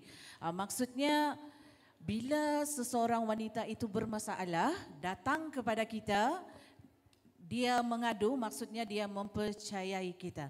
Ya, Puan? Dia mempercayai kita. Jadi kita sebagai seorang pengalaman, saya sebagai seorang aktivis, kita semua kepada rakan-rakan saya juga, kepada pengalaman saya sebagai seorang aktivis, kita dengar. Dan kepada semua wanita di sini, mungkin mereka ada wanita ni dia datang kepada kamu, mintalah ya, jagalah apa yang mereka beritahu kita, bukanlah jadi bawang pula ya. Ada wanita ni minta maaf. Ada wanita ni yang saya tak suka bila orang percaya dia, orang lain itu dia mungkin meminta pertolongan sebenarnya, tetapi ada wanita ni sepatutnya dia tidak menjatuhkan wanita-wanita lain. Bila orang percaya kita, datang kepada kita, kita cuba bantu. Dan bantuan awal yang boleh kita bantu ialah konseling trauma dan terapi emosi diikuti dengan bimbingan rohani dan aktiviti komuniti. Maksudnya kepada Muslim mungkin lebih kepada inilah maksudnya kita cari satu macam ceramah-ceramah yang melibatkan motivasi emosi, dan juga kepada yang non-Muslim ada cara dia. Dan sedikit demi sedikit wanita itu sendiri perlu belajar untuk mempercayai dirinya. Semula dengan melakukan ataupun melalui aktiviti seperti kalau macam saya suka menyanyi. Macam Dr. Aja Anang Langka, kadang-kadang saya ada buat lagu tahu. Bila emosi kita sebagai wanita ini, dia dengan lagu tidak berpisah. Kadang-kadang ada beberapa orang yang saya jumpa, dia bukan juga artis, tetapi dia cuba menulis kisah dia di dalam lagu. Jadi maksudnya bukanlah saya galakkan bila menangis-nangis tulis lagu. Tidak, jangan begitu ya orang Sabah, bukan. Maksudnya kita ada cara kita, macam mana kita membantu diri kita, ya. Dan juga kita cubalah cari aktiviti. Dan sedikitlah ya, ini bukanlah juga buka pekung di dada, tetapi saya pernah di fasa depression. Saya ada cerita dengan rakan panel kita, tetapi kita tidak perlu lebih dalam. Maksudnya saya sembuh tanpa ubat. Doktor pun terkejut.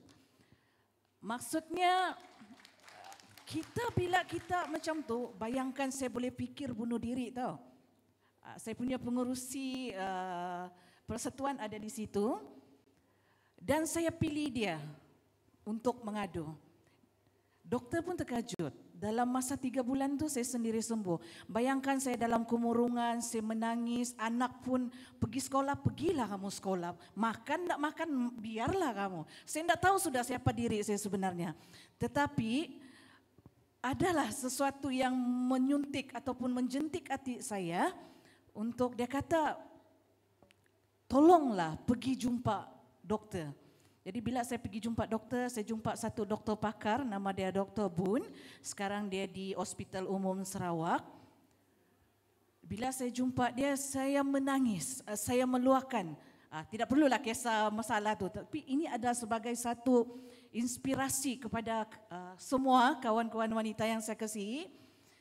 Saya memang sudah, dia diuji memang saya di fasa depression yang hampir-hampir sudah, sebab saya cakap, saya boleh bercakap sendiri, saya boleh menangis, kadang ketawa, anda tahu apa sudah jadi dengan diri. Tapi dalam 3 bulan itu, bila saya dengan bantuan doktor tu, dia cakap mau makan ubat, saya cakap tidak. Saya sejenis kalau demam pun tidak mau makan ubat. Jadi saya cuba. Jadi sebenarnya diri kita itu sembuh daripada kekuatan kita. Kekuatan di dalam kita. Ya, tuan-tuan, puan-puan, jadi macam mana sekalipun masalah itu sebenarnya yang bantu kita ialah diri kita. Diri kita. Kita cuba, kadang-kadang orang cakap kita tidak tanpa suara lah bercakap dengan hati. Siapa aku ni begini-begini. Orang cakap gila kan dia ni bercakap sendiri-sendiri. Dia sebenarnya tidak. Dia satu macam motivasi kita. Macam mana kita mau sembuhkan diri. Jadi saya berjaya daripada depression itu sampailah sekarang. Macam mana saya berjaya? Itulah saya buat aktiviti sukarelawan. Dengan sokongan-sokongan rakan MC saya juga seorang pengacara sebenarnya yang selalu dijemput ke Sabah. Dengan sokongan diorang itu dan juga pengurusi dan tim persatuan saya sebelum kami ada persatuan ini, saya berjaya keluar daripada apa yang berlaku. Jadi maksud saya di sini semua yang berlaku kepada diri kita, apa yang berlaku dalam rumah tangga kita, kita kena berani, kita kena hormati diri kita sebagai seorang wanita. Kalau sudah suami kita itu mau maki kau, mau pukul kau, kita ada undang-undang polis dan juga mahkamah. Jadi untuk yang kalau macam non-Muslim, first dia kena macam mungkin dia orang boleh cari kami sebagai aktivis, dan second kepada yang berkenaan undang-undang dan juga mahkamah sivil. Ya Fiza, saya kembali kepada anda. Okey, terima kasih Puan Suzana. Itu yang pentingnya sebenarnya kan. Kita kena tahu apa macam mana nak keluar daripada kepompong masalah diri kita. Cari kawan-kawan yang betul, kita nak kongsikan masalah. Kemudian kita kena cari minat diri kita sendiri untuk kita keluar daripada masalah. Ada orang dia tak boleh sembuh sendiri. Ada orang dia perlu sokongan. Ada orang dia perlu bantuan daripada tim medical. Ada orang dia perlu sokongan daripada keluarga. Ada orang dia perlu kekuatan daripada anak-anak. Setiap daripada kita ni ada jalan cerita yang berbeza-beza. Jadi tak apa, kita cuba cari mana yang paling sesuai untuk diri kita. Okey, selepas ini sebenarnya kita nak buka sesi Q&A. Kalau ada sebarang soalan lah kan nak tanya kepada Puan Suzana, DSP ataupun Puan Misha, sebab inilah peluangnya kan kita dapat bertentang mata hari ini bersama dengan peguam, bersama dengan pegawai polis. Nak tanya susah. Kadang-kadang nak tanya kat Facebook orang tak jawab, nak DM tak tahu. Inilah peluangnya. Dengan peguam lagi lah kadang-kadang kita takut. Nak tanya soalan 5,000 ke? Tak ada. Nak buka file. Okay, jadi kalau anda ada soalan, saya akan pergi dekat anda ataupun anda boleh tengok mikrofon ni, anda boleh je terus tanyakan soalan. Saya nak tanya soalan ni kepada DSP dan juga kepada Puan Misha lah kan. Kita bercakap tentang konteks kewangan tadi. Ramai juga dalam kalangan wanita ataupun ibu-ibu ni, mereka takut nak jumpa polis, mereka takut nak jumpa peguam bukan sebab duit saja. Sebab mereka takut mereka akan hilang hak penjagaan anak. Mereka takut anak-anak mereka ni tak dapat bersama dengan mereka sebab mereka ni apa? Mereka tak kerja, duduk rumah. Tapi mungkin siapa yang nak jawab dahulu, DSP ataupun Puan Misha, adakah sebenarnya betul ke suri rumah ni kalau mereka bercerai, mereka pergi buat laporan dekat polis ataupun bersama dengan peguam, susah untuk mereka dapat hak penjagaan anak mereka? Siapa nak mulakan dulu? DSP dulu. Okey, Puan Misha silakan. Dululah ya, Fiza. Okey. Sebenarnya ya, kalau bercakap pasal hak jagaan anak ini, dalam hukum syarak, saya cakap ni daripada perspektif peguam syar'i lah, dan sivil pun lebih kurang sama sebenarnya. Yang mana hak jagaan itu memang bapa tu kita kata hak penjaga yang kekal dan utama sebenarnya dari segi keseluruhan, kerana bapa itulah yang kena dari aspek menjaga hal keselamatan, hal pendidikan anak. Tetapi sebenarnya ibu itulah yang menjadi penjaga, iaitu dari segi memberi kasih sayang, atau dalam bahasa Inggeris kita kata nursing, menjaga anak itu sendiri adalah pada ibu. Ya, sebab kalau kita tengok dalam mana-mana undang-undang, sebab di Malaysia ini bila kita cakap pasal undang-undang keluarga Islam, secara khususnya penjagaan anak ini, hak itu sebab kita berbeza-beza ikut negeri, sebab negeri ada undang-undang masing-masing ya. Di Sabah ini ada undang-undangnya sendiri, undang-undang keluarga Islam ya, di Semenanjung dan sebagainya, negeri-negeri. Tetapi hukum syarak itu kata memang lagi-lagi kalau anak itu di bawah umur mumaiz, maknanya di bawah umur, kalau perempuan itu 7 tahun ke bawah, lelaki itu, lelaki 7 tahun ke bawah dan perempuan 9 tahun ke bawah. Maknanya yang ada hak jaga memang automatik dekat mak. Ya, itu rukun dia. Dalam Islam ni dia ada rukun. Siapa yang ada hak pertama, hak kedua, ketiga. Keduanya jatuh kepada mak. Mak kepada mak lah, maknanya nenek kepada anak tu tadi. Wa ima, bapa itu saya sebut tadi adalah penjaga hak yang kekal dan utama dari segi menjaga kemaslahatan, memberi duit, dari segi keselamatan, dari segi pendidikan. Kan? Tapi mak tu nak jaga, maknanya nak duduk, nak membelai, nak membesarkan memang sebenarnya dengan mak. Ya, cuma memang hak itu boleh jadi terganggu kalaunya dipertikaikanlah dalam keadaan-keadaan macam mana boleh hilang hak itu. Ya, sebab mahkamah akan tengok walau bagaimanapun kepada kebajikan si anak tadi. Jadi kebajikan walaupun undang-undang tu kata kepada mak, lagi-lagi budak yang di bawah umur 7-9 yang saya sebutkan tadi, wa ima di bawah 18 tahun, tetapi dari segi kebajikan kalau dilihat bahawa mak itu berkelakuan tidak bermoral. Sebagai contoh, dia tak mampu nak bagi anak itu, tapi kita kena ingat, nak bagi nafkahkan anak itu bukan tanggungjawab mak. Menafkahi anak itu, hak yang kekal dan utama itu, tanggungjawab itu kepada si bapa. Maka mak jaga, dialah yang kena bagi duit sepatutnya. Dialah yang kena bincang hal sekolah, nak sekolah di mana dan sebagainya. Tapi nak menjaga tu kepada si ibu. Dan kalaulah tuan-tuan puan-puan risau kan, takut nanti diambil hak tersebut. Sebab dalam rukun tu yang kedua, mak puan-puan yang akan dapat sepatutnya. Kecuali dapat ditunjukkan mak tu tak layak, tak sihat, sakit, berkelakuan tak bermoral. Tak bermoral tu maksud macam mana ya? Tak bermoral tu mungkin kerja yang tak senonoh. Pernah ditangkap basah halwat ya, perkara-perkara yang sedemikian. Tapi ini berbalik kepada bagaimana nak dibuktikan di mahkamah lah. Tapi jangan risau, sebenarnya puan-puan hak itu memang pada si ibu. Maka walaupun kita buat aduan, tetapi hak itu kita boleh dapatkan. Kita boleh pergi ke mahkamah. Soal tadi saya dah sebutkan dari segi kewangan, kita risau tak cukup duit nak pergi mahkamah dan sebagainya. Puan-puan boleh buat aduan ya, ke tadi saya sebut Jabatan Bantuan Guaman, legal aid contohnya di bawah Majlis Peguam ataupun Sabah Bar Komiti yang ada di Sabah inilah ya, sebagai contoh, dan banyak juga NGO-NGO yang saya percaya boleh berikan bantuan. Selain itu, tadi saya lupa nak sebut, saya rasa penting, kalau berlaku kekasaran secara fizikal, dah buat report polis, saranan saya kena keluar daripada rumah tempat di mana berlaku kekasaran tersebut. Walaupun kita tahu taat pada suami tu duduk dekat rumah tu kan, rumah kelamin tu adalah salah satu cara kita nak taksir bagaimana ketaatan itu. Tapi bila berlaku kezaliman, tuan-tuan, puan-puan bolehlah keluar sebenarnya, tapi buat cover report. Kenapa kena keluar daripada rumah tu? Kalau tidak nanti takut ancaman yang lebih memudaratkan kepada nyawa kita. Jadi sebab itulah saya saranan tadi buat cover report juga, kena keluar rumah tersebut. Tapi ini dalam konteks kezaliman secara fizikal tadilah, dera tu melarat dan teruk, yang ada report polis dan sebagainya, maka saya cadangkan kena buat report polis, kena keluar daripada rumah yang berkenaan. Itu dari saya. Okey. DSP nak tambah ke? Ada soalan juga dekat sini. DSP tambah dulu. Mengenai isu hak. Ya. Okey. Actually isu hak ni dia tidak di bawah PDRM. Isu hak ni dia adalah di bawah sivil ataupun mahkamah syariah. Tetapi saya suka menambah, walaupun hak itu mungkin kepada si suami ke si isteri, hak ni dia datang dengan package hak dan tanggungjawab. Tuan-tuan kena ingat tanggungjawab.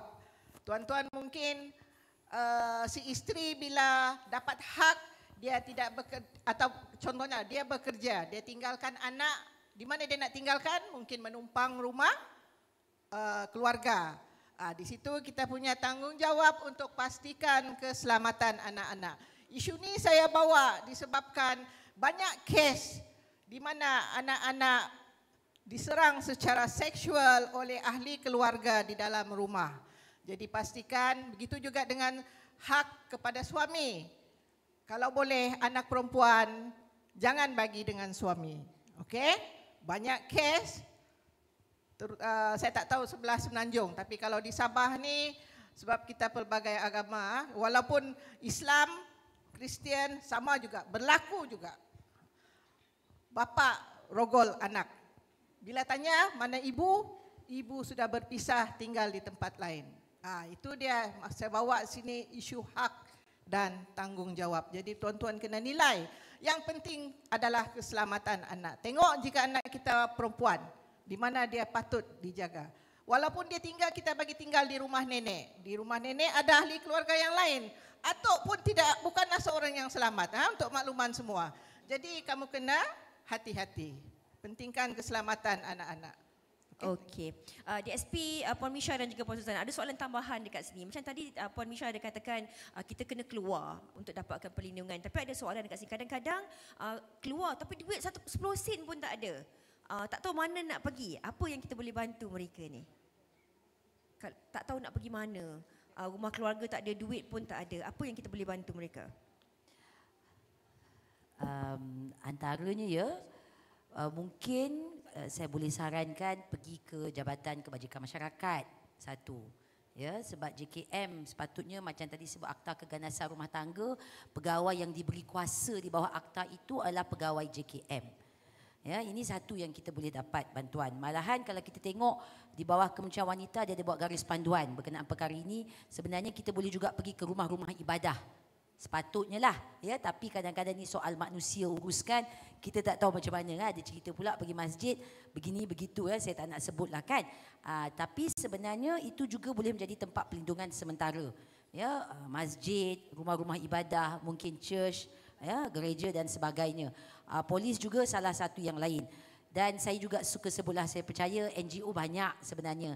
Sama ada kita reach out atau kita tak reach out. Kita nak ataupun kita tak nak, kan?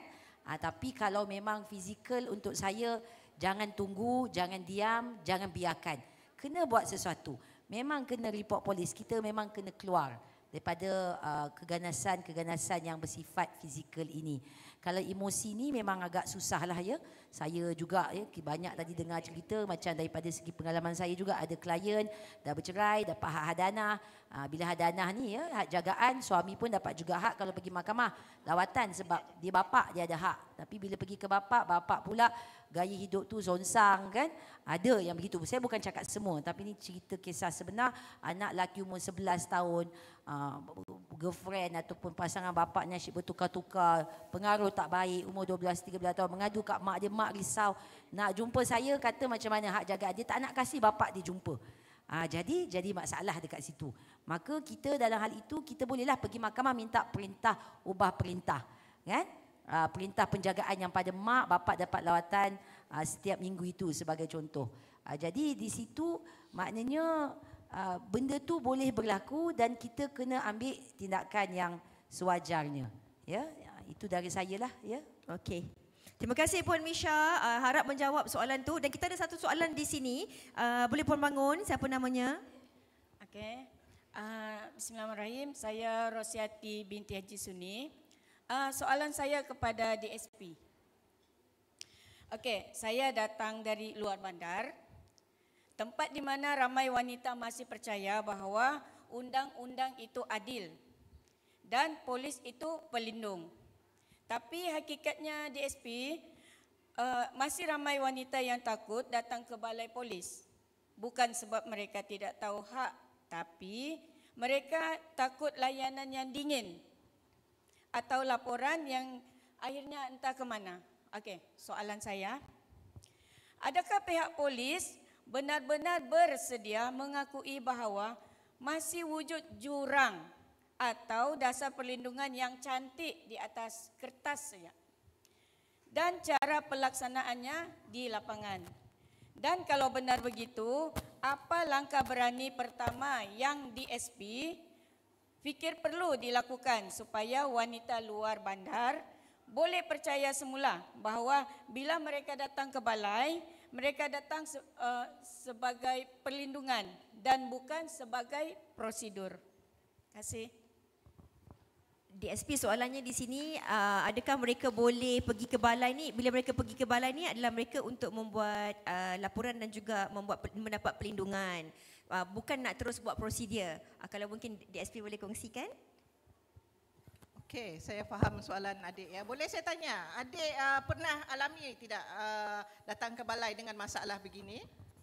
Salah satu daripada keluarga saya. Cuma dia tak beranilah sebab mungkin atas cinta itu buta. Macam itulah. Okey. Salah, cinta membutakan. Okey. Sebab saya tidaklah untuk membela kita punya PDRM, tetapi kemungkinan ada benda yang lemah dalam PDRM, especially di kawasan luar bandar. Luar bandar di mana dia punya Management dia mungkin bagi saya tidak dipantau, tapi apa-apa boleh jumpa saya selepas ni sebab saya nak tahu adik daripada daerah mana, sebab kita kena selesaikan masalah ini dengan balai-balai berkenaan.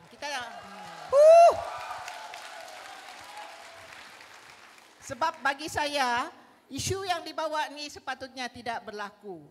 PDRM dia sentiasa menerima walau di manapun laporan polis tu hendak dibuat. Contoh adik daripada Kota Kinabalu, adik balik kampung ke Tenam, nak buat laporan di Tenam, kejadian berlaku di Kota Kinabalu, boleh membuat laporan di Tenam sekiranya adik berasa daerah tu adik selamat daripada gangguan pelaku. Di mana-mana boleh laporan dibuat. Tidak ada, kalau ikut dalam polis kami tidak ada diskriminasi ya, tapi kalau ada pun itu adalah anggota ataupun pegawai yang tidak bertanggungjawab, saya perlu tahu benda ni, kami kena betulkan. Okey, terima kasih di atas maklumat. Terima kasih. Tepukan untuk DSP. Kita ada satu lagi soalan dekat sini. Siapa namanya? Ki Eli. Okey, nak tanya soalan kepada siapa? Mana-manalah yang boleh jawab. Selamat pagi, Osonong Koswabon. Saya begitu pandai kau nak cakap. Saya mau tanya, actually dia kawan saya. And then saya sebagai orang luar lah kan, sebagai kawan dia tidak boleh buat apa-apa. Cuma saya boleh cakap dengan dia, kau langkah kanan saya sambut kau, saya tolong kau. Tapi dia punya masalah ialah dia verbal abuse di rumah oleh husband dia. And then dia bekerja, husband dia akan ambil duit dia. Sejauh mana pun saya kasih dia job kan, memang husband dia juga yang pungut. Terpaksa kau pakai tapuk-tapuk kasih dia tu duit. Jadi dia bila dia mau keluar dari rumah, anak-anak pula tidak support. Anak dia bilang, Mi janganlah. Di rumah sajalah kita, tidak payahlah kita mau kasih pecah belah di keluarga. Begitu. So apa yang macam ayat dia ada punya yang bikin dia buka lah mata kau, begitu bah. Kau perlu sayang diri kau juga, begitu bah. Jadi, sorry, saya terlampau. Jadi macam mana kita nak bantu? Tepukan untuk Iki tepukan untuk Iki. Ini yang kita cakap tadi, kadang-kadang bukan masalah kita, tapi masalah orang yang terdekat dengan kita. Okey? Macam mana kita nak bantu dia? Kawan-kawan dah cuba cakap dah, tapi anak-anak pun tak support. Support system ni pun penting jugalah. Kadang-kadang kadang-kadang kita nampak mak bapak kita ni mungkin diganasi ke ataupun didera dan sebagainya, tapi kita pun tak sokong. Macam mana kita nak bantu mereka ni? Kalau katalah tak dapat sokongan daripada orang terdekat, tapi macam mana mereka nak keluar daripada kepompong ni? Okey, kami bertiga telah bersetuju, masing-masing ada jawapan. Okey. Jadi saya akan jawab dahulu. Rumitnya kes tu kan. Jadi dia sebenarnya macam inilah pada saya. Didikan bermula dan dengan contoh dari ibu itu sendiri. Maksudnya di sini bila anak-anak lihat ibunya berani memilih meruah dan keselamatan, mereka belajar tentang erti kasih sayang yang sebenar, bukan takut, bukan kawalan. Kita perlu ajar anak-anak bahawa kasih itu melindungi, bukan melukai. Maksudnya di sini betul ada anak yang perlu kita tinggalkan. Jadi untuk mendapatkan perlindungan, macam saya kata dari awal tadi, kita perlu sebagai wanita yang hari ini, apalagi bekerja ya, yang si lelaki pula syok-syok pakai duitnya, tolonglah hormati diri anda sekali lagi, keluarlah dari rumah itu dan carilah perlindungan yang sewajarnya dari saya. Okey, seterusnya.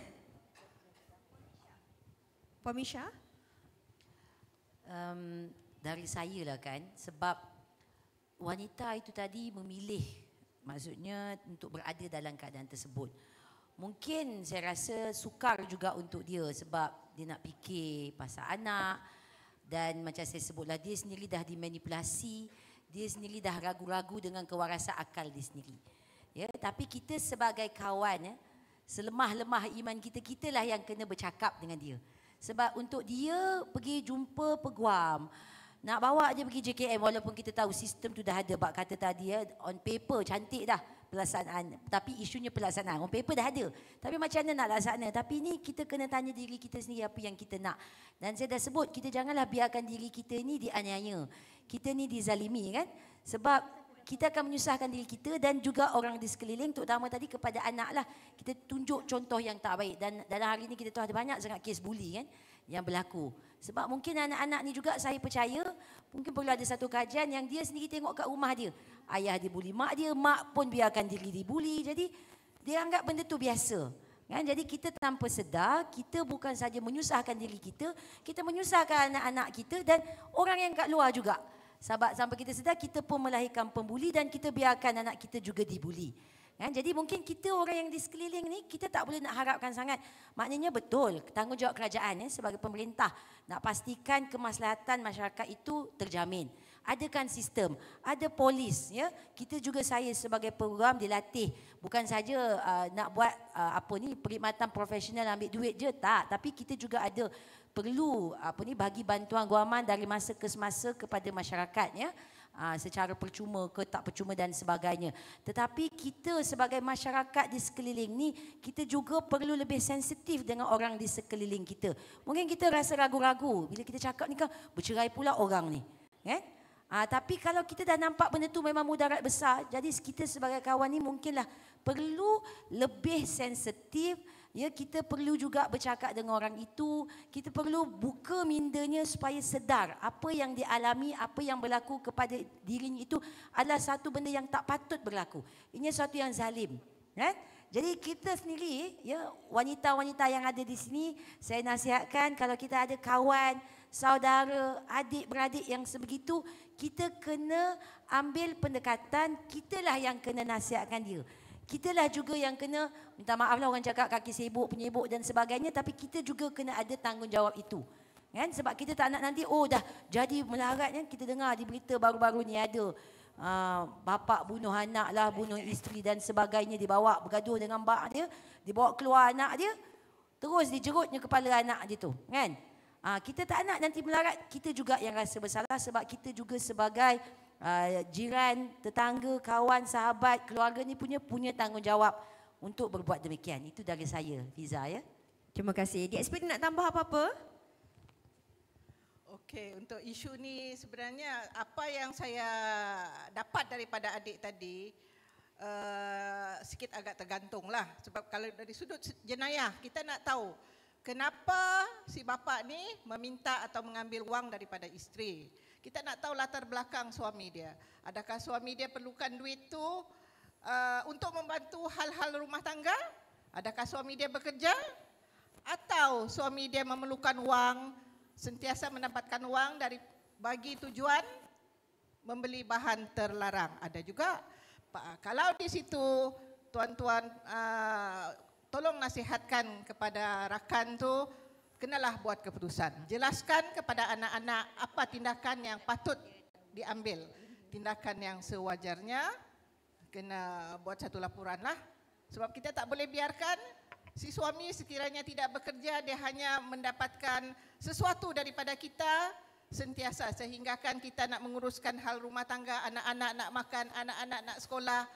Dia dahlah tak bertanggungjawab, kita nak ini, lepas tu hak kita pula, part kita mencari rezeki diambil tanpa diketahui. Kalau untuk mendapatkan bahan terlarang, kena buat laporan polis. Sebab daripada pengambilan bahan terlarang, seseorang individu tu dia akan menjadi larilah daripada seorang manusia yang sempurna. Faham maksud saya? Dia sudah tidak normal lagi. Makna dia boleh melakukan apa-apa jenayah kepada kita ataupun kepada anak-anak kita. Okey. Jadi maksudnya walaupun macam tadi sebagai seorang kawan tu kita berikan tepukanlah untuk kawan tadi tu, Iki mana tadi? Kita berikan tepukan sebab dia beranilah nak membantu kawan dia kan. Jadi jangan putus asa, terus bantu kawan untuk beri sokongan supaya dia berani untuk keluar dan buat laporan. Mungkin boleh sampaikanlah, dia tak nampak lagi kan. Mungkin dia belum nampak, jadi mungkin satu hari nanti dia tahu dan dia akan bangun dan dia akan berani untuk keluar buat laporan. Ini soalan sivil, Puan Misha. Ini soalan sivil. Dalam kes perceraian, pasangan ni yang perempuan dah dihantar pulang ke rumah ibu bapanya, dalam proses perceraian tapi tak ada duit untuk meneruskan proses perceraian tu. Dari sudut sivil, kalau mungkin di negeri Sabah ni kalau boleh bantu ataupun Puan Suzana bagaimana boleh membantu pasangan yang berkahwin dari konteks sivil bukan syariah untuk meneruskan ataupun memudahkan urusan perceraian mereka. Tak ada sumber kewangan, nak jumpa peguam dan sebagainya. Maksud Fiza, kalau dari segi civil yang untuk non-Muslim. Ya, ada kes ni, mereka dah bercerai dah. Jadi suami ni dah hantar isteri ke rumah ibu bapanya. Tapi tak ada duit nak teruskan macam proses-proses perceraian sivil lah. Saya kurang arif tentang sivil ni. Jadi bagaimana mereka nak boleh mendapatkan bantuan? Mungkin tak ada bantuan dari segi Biro Bantuan Guaman ke dan sebagainya? Setahu saya tapi saya tak tahu kalau di Sabah ni berbeza dia boleh juga dapat bantuan di bawah JBG lah. Saya percaya begitu. Tapi maksudnya yang ini dari segi civil lah. Ya, betul. Kan? Dan juga boleh juga rujuk kepada yang saya sebut tadilah Sabah Bar Committee sebagai contoh, dia ada legal aid dekat sana. Yang mungkin ada peguam-peguam yang saya percaya boleh memberikan bantuan secara pro bono. Pro bono ni maknanya percuma, dan mungkin juga di sini ada NGO-NGO yang mungkin ada buat kerjasama dengan mana-mana peguam yang boleh membantu mereka yang menghadapi masalah yang sedemikian. Sebab kalau untuk mahkamah syariah, saya nak kongsikan sebenarnya kalau cerai boleh buat sendiri. Kan pergi ke kaunter, pergi ke mahkamah syariah, bagi tahu dan proses itu boleh dilaksanakan sendiri oleh si pengadu atau pihak yang nak menuntut cerai tadi. Cuma adalah proses-proses yang perlu dilalui. Begitu. Okey, Puan Suzana nak tambah ke? Okey, untuk di Sabah dia ada satu yang kita perlu tahu Kalau untuk Muslim dia mungkin lebih mudah kepada syariah, tetapi untuk yang non-Muslim terutamanya yang Kristian, saya tak tahu Kristian yang lain, tetapi kalau Kristian Katolik ataupun RC, dia sebenarnya penceraian ini tidak dibenarkan berlaku, Dia tidak dibenarkan berlaku. Dan sekiranya ada permohonan ini sebelum mereka pergi ke sibil ataupun GPN, mereka kena melalui gereja, kena jumpa father untuk konseling. Kalau rumah tangga itu boleh diselamatkan, sebab mereka ada satu prinsip, dia ada sacrament, minta maaf, ini bukan kita bangkitkan isu agama, tetapi saya selalu jumpa dan selalu dengar dia maksudnya macam ni, kenapa Basianu ni tidak mau bercerai, sudah dia kena buat begitu. Bukan mudah bagi kami yang Kristian untuk memohon cerai. Kita akan dikonseling oleh father, dia akan tengok sejauh mana masalah itu. Kalau dapat diatasi, akan diatasi. Tapi ialah kita ni manusia ada hati. Jadi father akan pertimbangkan masalah-masalah itu, ada perbincangan di kedua-dua belah pihak. Kalau boleh dibaik pulih, kita akan cuba bantu. Saya pun sebenarnya tidaklah terlalu arif berkaitan agama, tetapi kalau untuk di Sabah Kristian Katolik itulah dia. Penceraian itu memang sukar. Memang kena lalui banyak fasa lah macam tu. Maksudnya kena jumpa mereka yang lebih arif dan pakar lah Dapatkan bantuan daripada mereka yang lebih arif dan juga pakar. Kalau saya boleh tambah tadi sebut pasal kaunseling. Kalau syariah pun begitu. Kalau kita filekan untuk dapatkan perintah mahkamah kan untuk perceraian, disebut selalunya bawah Seksyen 47 lah, secara perintah mahkamah atau persetujuan bersama. Bila kita pergi, memang prosesnya adalah kena pergi kaunseling dulu. Memang mahkamah akan perintahkan kes itu dirujuk kepada Jawatankuasa Pendamai di bawah Jabatan Agama Islam. Mana proses itu perlu berlaku dahulu. Dan mahkamah akan dapat laporan lah daripada pejabat agama nak tengok boleh tak perdamaian itu berlaku antara pasangan. Tapi kalau tidak boleh, dia kata syikok ada pertelagahan pertikaian berpanjangan, maka akan balik ke mahkamah, ada prosesnya, mahkamah akan perlu pertimbangkanlah untuk benarkan perceraian atau tidak. Dia ada proses hakam dan sebagainya. Jadi bermakna dekat situ, sebab kita tahu kan Fiza, maknanya bila kita berkahwin tu sebenarnya untuk mencapai, kalau orang Islam tu sakinah mawadah warahmah kan, kita bukan nak galakkan perceraian. Jadi disebabkan itu perlu ada proses-proses yang saya sebutkan tadi itu berlaku sebelum mahkamah sendiri putuskan bahawa boleh ke tidak bercerai tadi. Okey, baiklah. Terima kasih Puan Suzana dan juga Puan Misha. Ini ada 2 soalan terakhir sebelum kita tutup sesi pada hari ini. Ini soalan kepada Puan Suzana. Daripada mana? Yana, dari Papar. Okay, Assalamualaikum. Nama saya Yana. Saya adalah, saya mau tanya untuk kawan saya. Dia didera fizikal dan mental. Lepas tu dia punya mata sampai bengkak, berdarah macam tu. So saya bawa dia pergi hospital. Setelah kita x-ray semua, so far okey lah. And then saya cakap kalau boleh kita pergi balai polis kan, betul kan? Cuma dia takut. Lepas tu dia tidur pergi rumah saya dalam berapa hari. Setelah itu dia balik kepada husband dia. So macam mana nanti dia datang balik, dia macam orang bilang dia mengadu lagi. So macam mana cara saya untuk bagi tahu dia, adakah saya terus bagi tahu dengan persatuan ini ke atau macam mana? Supaya dia ada advice lepas ni apa the next step dia perlu buat, begitu. Thank you. Terima kasih. Macam mana tu? Kita dah bincang tadi lah kan. Hari ni kita rasa marah, kita rasa nak buat laporan. Lepas tu bila kena pujuk, kita rasa sayang pula. Tapi betul ke? Tak baik gelak benda yang betul. Tapi kemudian nanti lepas 2 minggu kena pukul lagi, kita cari lagi kawan. Jadi ini sebenarnya bukan masalah kecil, masalah besar. Bagaimana kita nak bantulah kan, nak sedarkan diri kita dan juga masyarakat ni bahawa itu bukan perkara yang normal.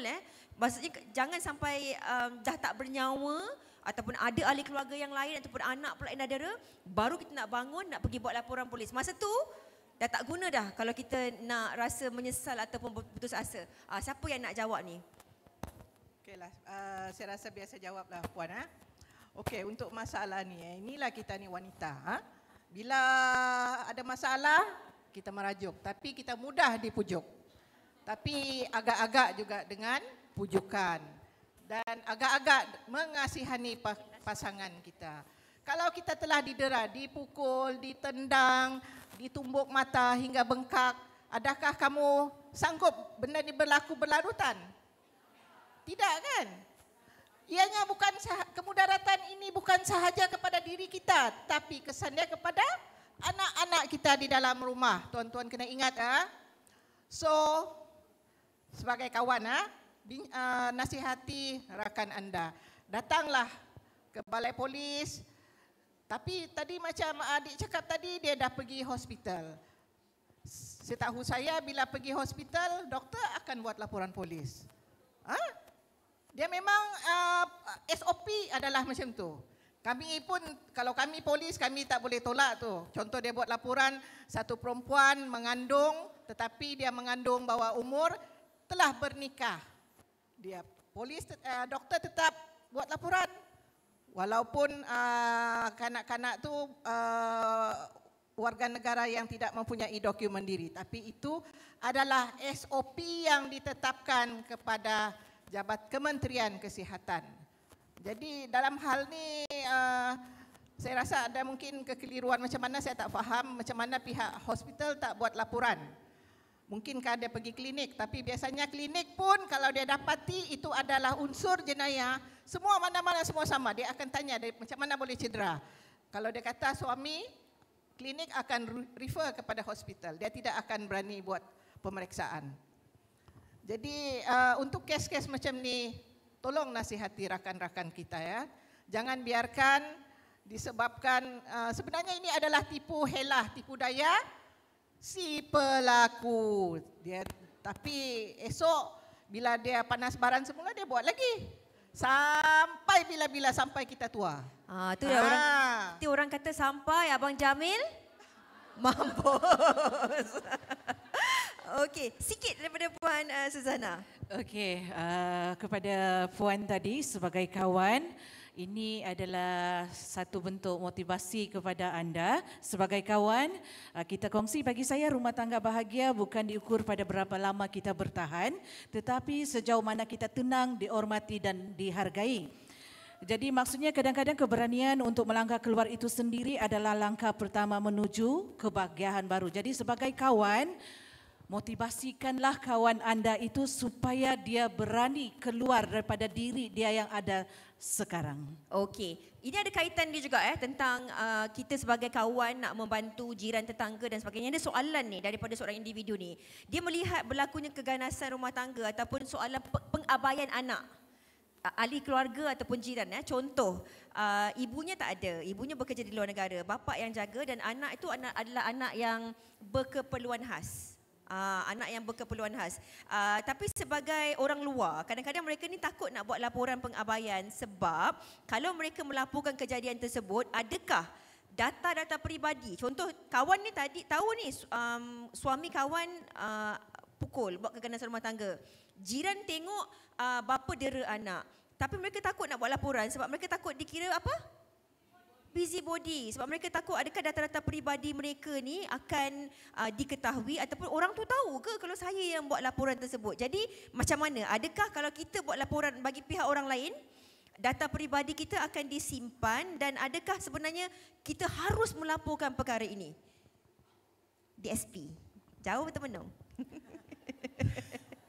Okey. Kadang-kadang saya terfikir, kenapa kita sebagai masyarakat kita mesti nak timbulkan isu kita tak mau kita tak mau bertanggungjawab ke atas kejadian jenayah yang berlaku di depan mata. Itu kena ingat berlaku di depan mata disebabkan jiran. Kamu dah nampak anak-anak tersebut teraniaya di dalam rumah, mengalami kecederaan di rumah. Kenapa kamu nak biarkan? Itu soalan pertama. Bila kamu biarkan, maknanya kamu pun bersekongkol. Jadi kena buat satu laporan. Jangan fikir, actually laporan polis ni memang sulit. Tetapi dia punya sulit akan terbuka juga bila kes ke mahkamah. Faham tak bila kes ke mahkamah? Sebab pengadu, kamu yang mengadu adalah, kamu akan datang ke mahkamah untuk memberi keterangan. Tapi jangan risaulah, setakat saya menyiasat lebih kurang 33 tahun, saya tak pernah dengar orang mengatakan dia dicedera, diugutkan, nak dibunuh oleh pelaku yang sedemikian bila dia buat satu laporan membantu. Dia punya niat baik. Jadi awalnya kira data peribadi kita tu orang tu tak tahulah siapa buat laporan. Tak tahu. Ya, laporan polis adalah sulit. Rahsia. Rahsia. Orang lain tak tahu kecuali kes ke mahkamah. Saksi akan dipanggil baru tahu. Tapi kita juga ada prosedur saksi cuma kanak-kanak sajalah. Untuk orang dewasa dia tak ada. Okey. Jadi bolehlah kalau kita nak laporkan, janganlah kita tengok, kita biar je pula kan. Kita kena bertanggungjawab. Okey. Kita dah habis sesi soalan untuk sesi ni. Kita dah pun sampai di penghujung sesi forum kita pada hari ini tentang hak kita dibela rumah tangga bahagia. Kalau kita nakkan kebahagiaan, kita kena tahu hak-hak kita. Tahu hak ni bukan untuk kita menidakkan tanggungjawab ataupun hak orang lain, tapi supaya diri kita ni tak dipijak-pijak. Sebab wanita itu tempatnya dekat dengan hati lelaki sebagai pelengkap rusuk kiri, betul? Bukan dekat tapak kaki untuk dipijak-pijak dan tiada nilai ataupun erti seorang wanita itu. Itu pentingnya kita tahu hak-hak kita. Khususnya adik-adik yang tengah bercinta sekarang ni, nak cari, belajar dulu. Belajar juga adik, tapi nanti jangan sampai, tak ada. Boleh cari pasangan tapi jangan cari yang ada red flag. Jangan biarkan diri dimani. Jangan biarkan kita dipijak. Biarlah kita dengan pasangan kita tu saling sayang menyayangi, cinta mencintai, lengkap melengkapi. Semoga rumah tangga kita harmoni, kita bahagia, anak-anak kita juga bahagia insya-Allah. Okey, di penghujung sesi ini mungkin Puan Misha boleh kongsikan kepada rakan-rakan kita yang di dalam dewan dan juga yang menonton kita di Facebook Infra ketika ini, bagaimana seorang wanita itu perlu tahu hak-hak mereka, bukan untuk menindas ataupun merendahkan nilai pasangan, tetapi untuk supaya kita boleh bangun, bangkit bila kita diperlakukan ataupun dikasari. Puan Misha. Saya percaya Puan Fiza kan, apa ni wanita-wanita kan, kita dah dengar tadi macam-macam yang kita bincangkan. Jadi kadang-kadang orang kata, bukan kadang-kadang tapi selalulah kata perempuan ni emosi, perempuan ni tak sabar dan sebagainya. Tapi macam mana tak emosi, tak sabar tu sebab macam-macam sangat benda yang harus dibuat, benda yang dilakukan dengan anak-anak lagi, dengan suami, kerja, mana nak mengemas dan sebagainya. Jadi itu memanglah lumrah wanita kan, memang begitu sifatnya. Tetapi bercakap pula tentang hak ini, kita kenalah selalu waras. Kan? Kita kena fikir apa pun keadaan, Fiza untuk saya, fikir dulu diri kita. Kan? Kita sendiri kena tenang, kita tajuk kita hari ni rumah tangga bahagia. Kita kena tanya diri kita selalu, bahagia ke aku, senang ke hati ni, gembira ke kita. Kan? Jadi bila kita selalu begitu dan juga kita kata tadi Puan Zana, buat benda yang kita suka juga. Macam tadi sebut, menyanyi. Kan? Kita buat benda-benda yang kita boleh dapat pengetahuan sekarang. Kita tahu ya, ilmu ini di hujung jari. WhatsApp, Facebook dan sebagainya. Kita dedahkan diri kita selalu macam perempuan hari ini bagus. Datang ke program begini, kita belajar benda yang baru, kita tambah pengetahuan kita. Jadi di situ, itulah antara cara-caranya kita ini supaya ada pengetahuan. Kan? Di samping kita juga gaya hidup yang positif lah bila kita kata kita buat benda-benda yang kita suka tadi tu. Baiklah. Itu daripada Puan Misha, daripada DSP, seringkasnya pesanan untuk wanita yang takut nak buat laporan ni. Nak takut buat laporan ni, saya rasa zaman sekarang ni tak ada lagi lah. So, kamu sebagai wanita-wanita bangun. Jangan takut. Hargai diri kita, hargai kasih sayang kepada anak-anak kita. Okey ya? Jangan risau, maklumat anda akan dirahsiakan. Betul lah DSP Ya betul. Betul. Okey Puan Suzana, pesanan akhir untuk wanita yang kadang-kadang mereka ni bertahan untuk anak lah, untuk maruah lah, ataupun kadang-kadang mereka takut mereka hilang apa yang mereka ada ni, tapi mereka sanggup dikasari. Mungkin pesanan untuk mereka untuk bangun dan juga bangkit. Baik. Aku wanita, aku punya rasa. Okey, baik. Di akhir ini saya ingin katakan jangan tunggu sampai luka menjadi biasa. Anak-anak tidak perlukan ibu yang sempurna, tetapi mereka perlukan ibu yang selamat dan bahagia. Hidup ini boleh bermula semula bila kita berani memilih diri sendiri. Bangkit bukan tanda kalah, tapi tanda kita masih percaya punya harapan. Oh, tu dia. Tapi kan, kalau Puan Suzana dah bagi, takkan saya tak bagilah Saya boleh bagi ke? Boleh. Kita dah dengar apa yang dikongsikan oleh Puan Misha, DSP dan juga Puan Suzana. Tapi kita ingat sebagai seorang wanita, wanita ni kehebatannya walaupun kadang-kadang kita jatuh berkali-kali, tapi wanita akan pilih untuk terus bangkit. Kerana wanita tahu nilainya tidak diukur oleh luka, tapi keberanian untuk terus melangkah. Bukan itu sahaja, wanita juga, wanita yang kuat ni bukan tak pernah menangis. Siapa tak pernah menangis? Siapa hari-hari menangis? Siapa selalu menangis?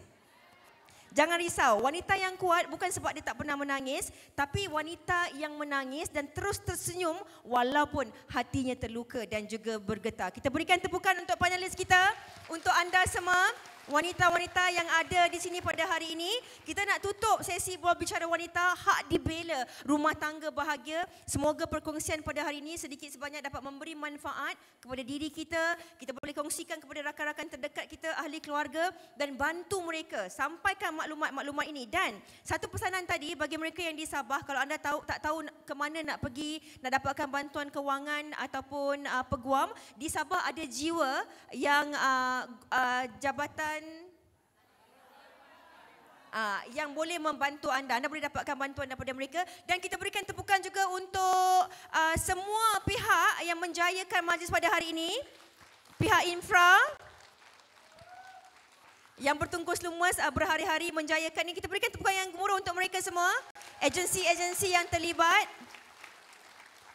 Dan semoga kita dapat memberi manfaat kepada diri kita dan juga kepada semua. Saya serahkan semula pentas ini kepada Zul. Dipersilakan. Baik, terima kasih kita ucapkan kepada moderator serta ahli-ahli panel atas perkongsian yang cukup bermanfaat dan memberi inspirasi itu tadi.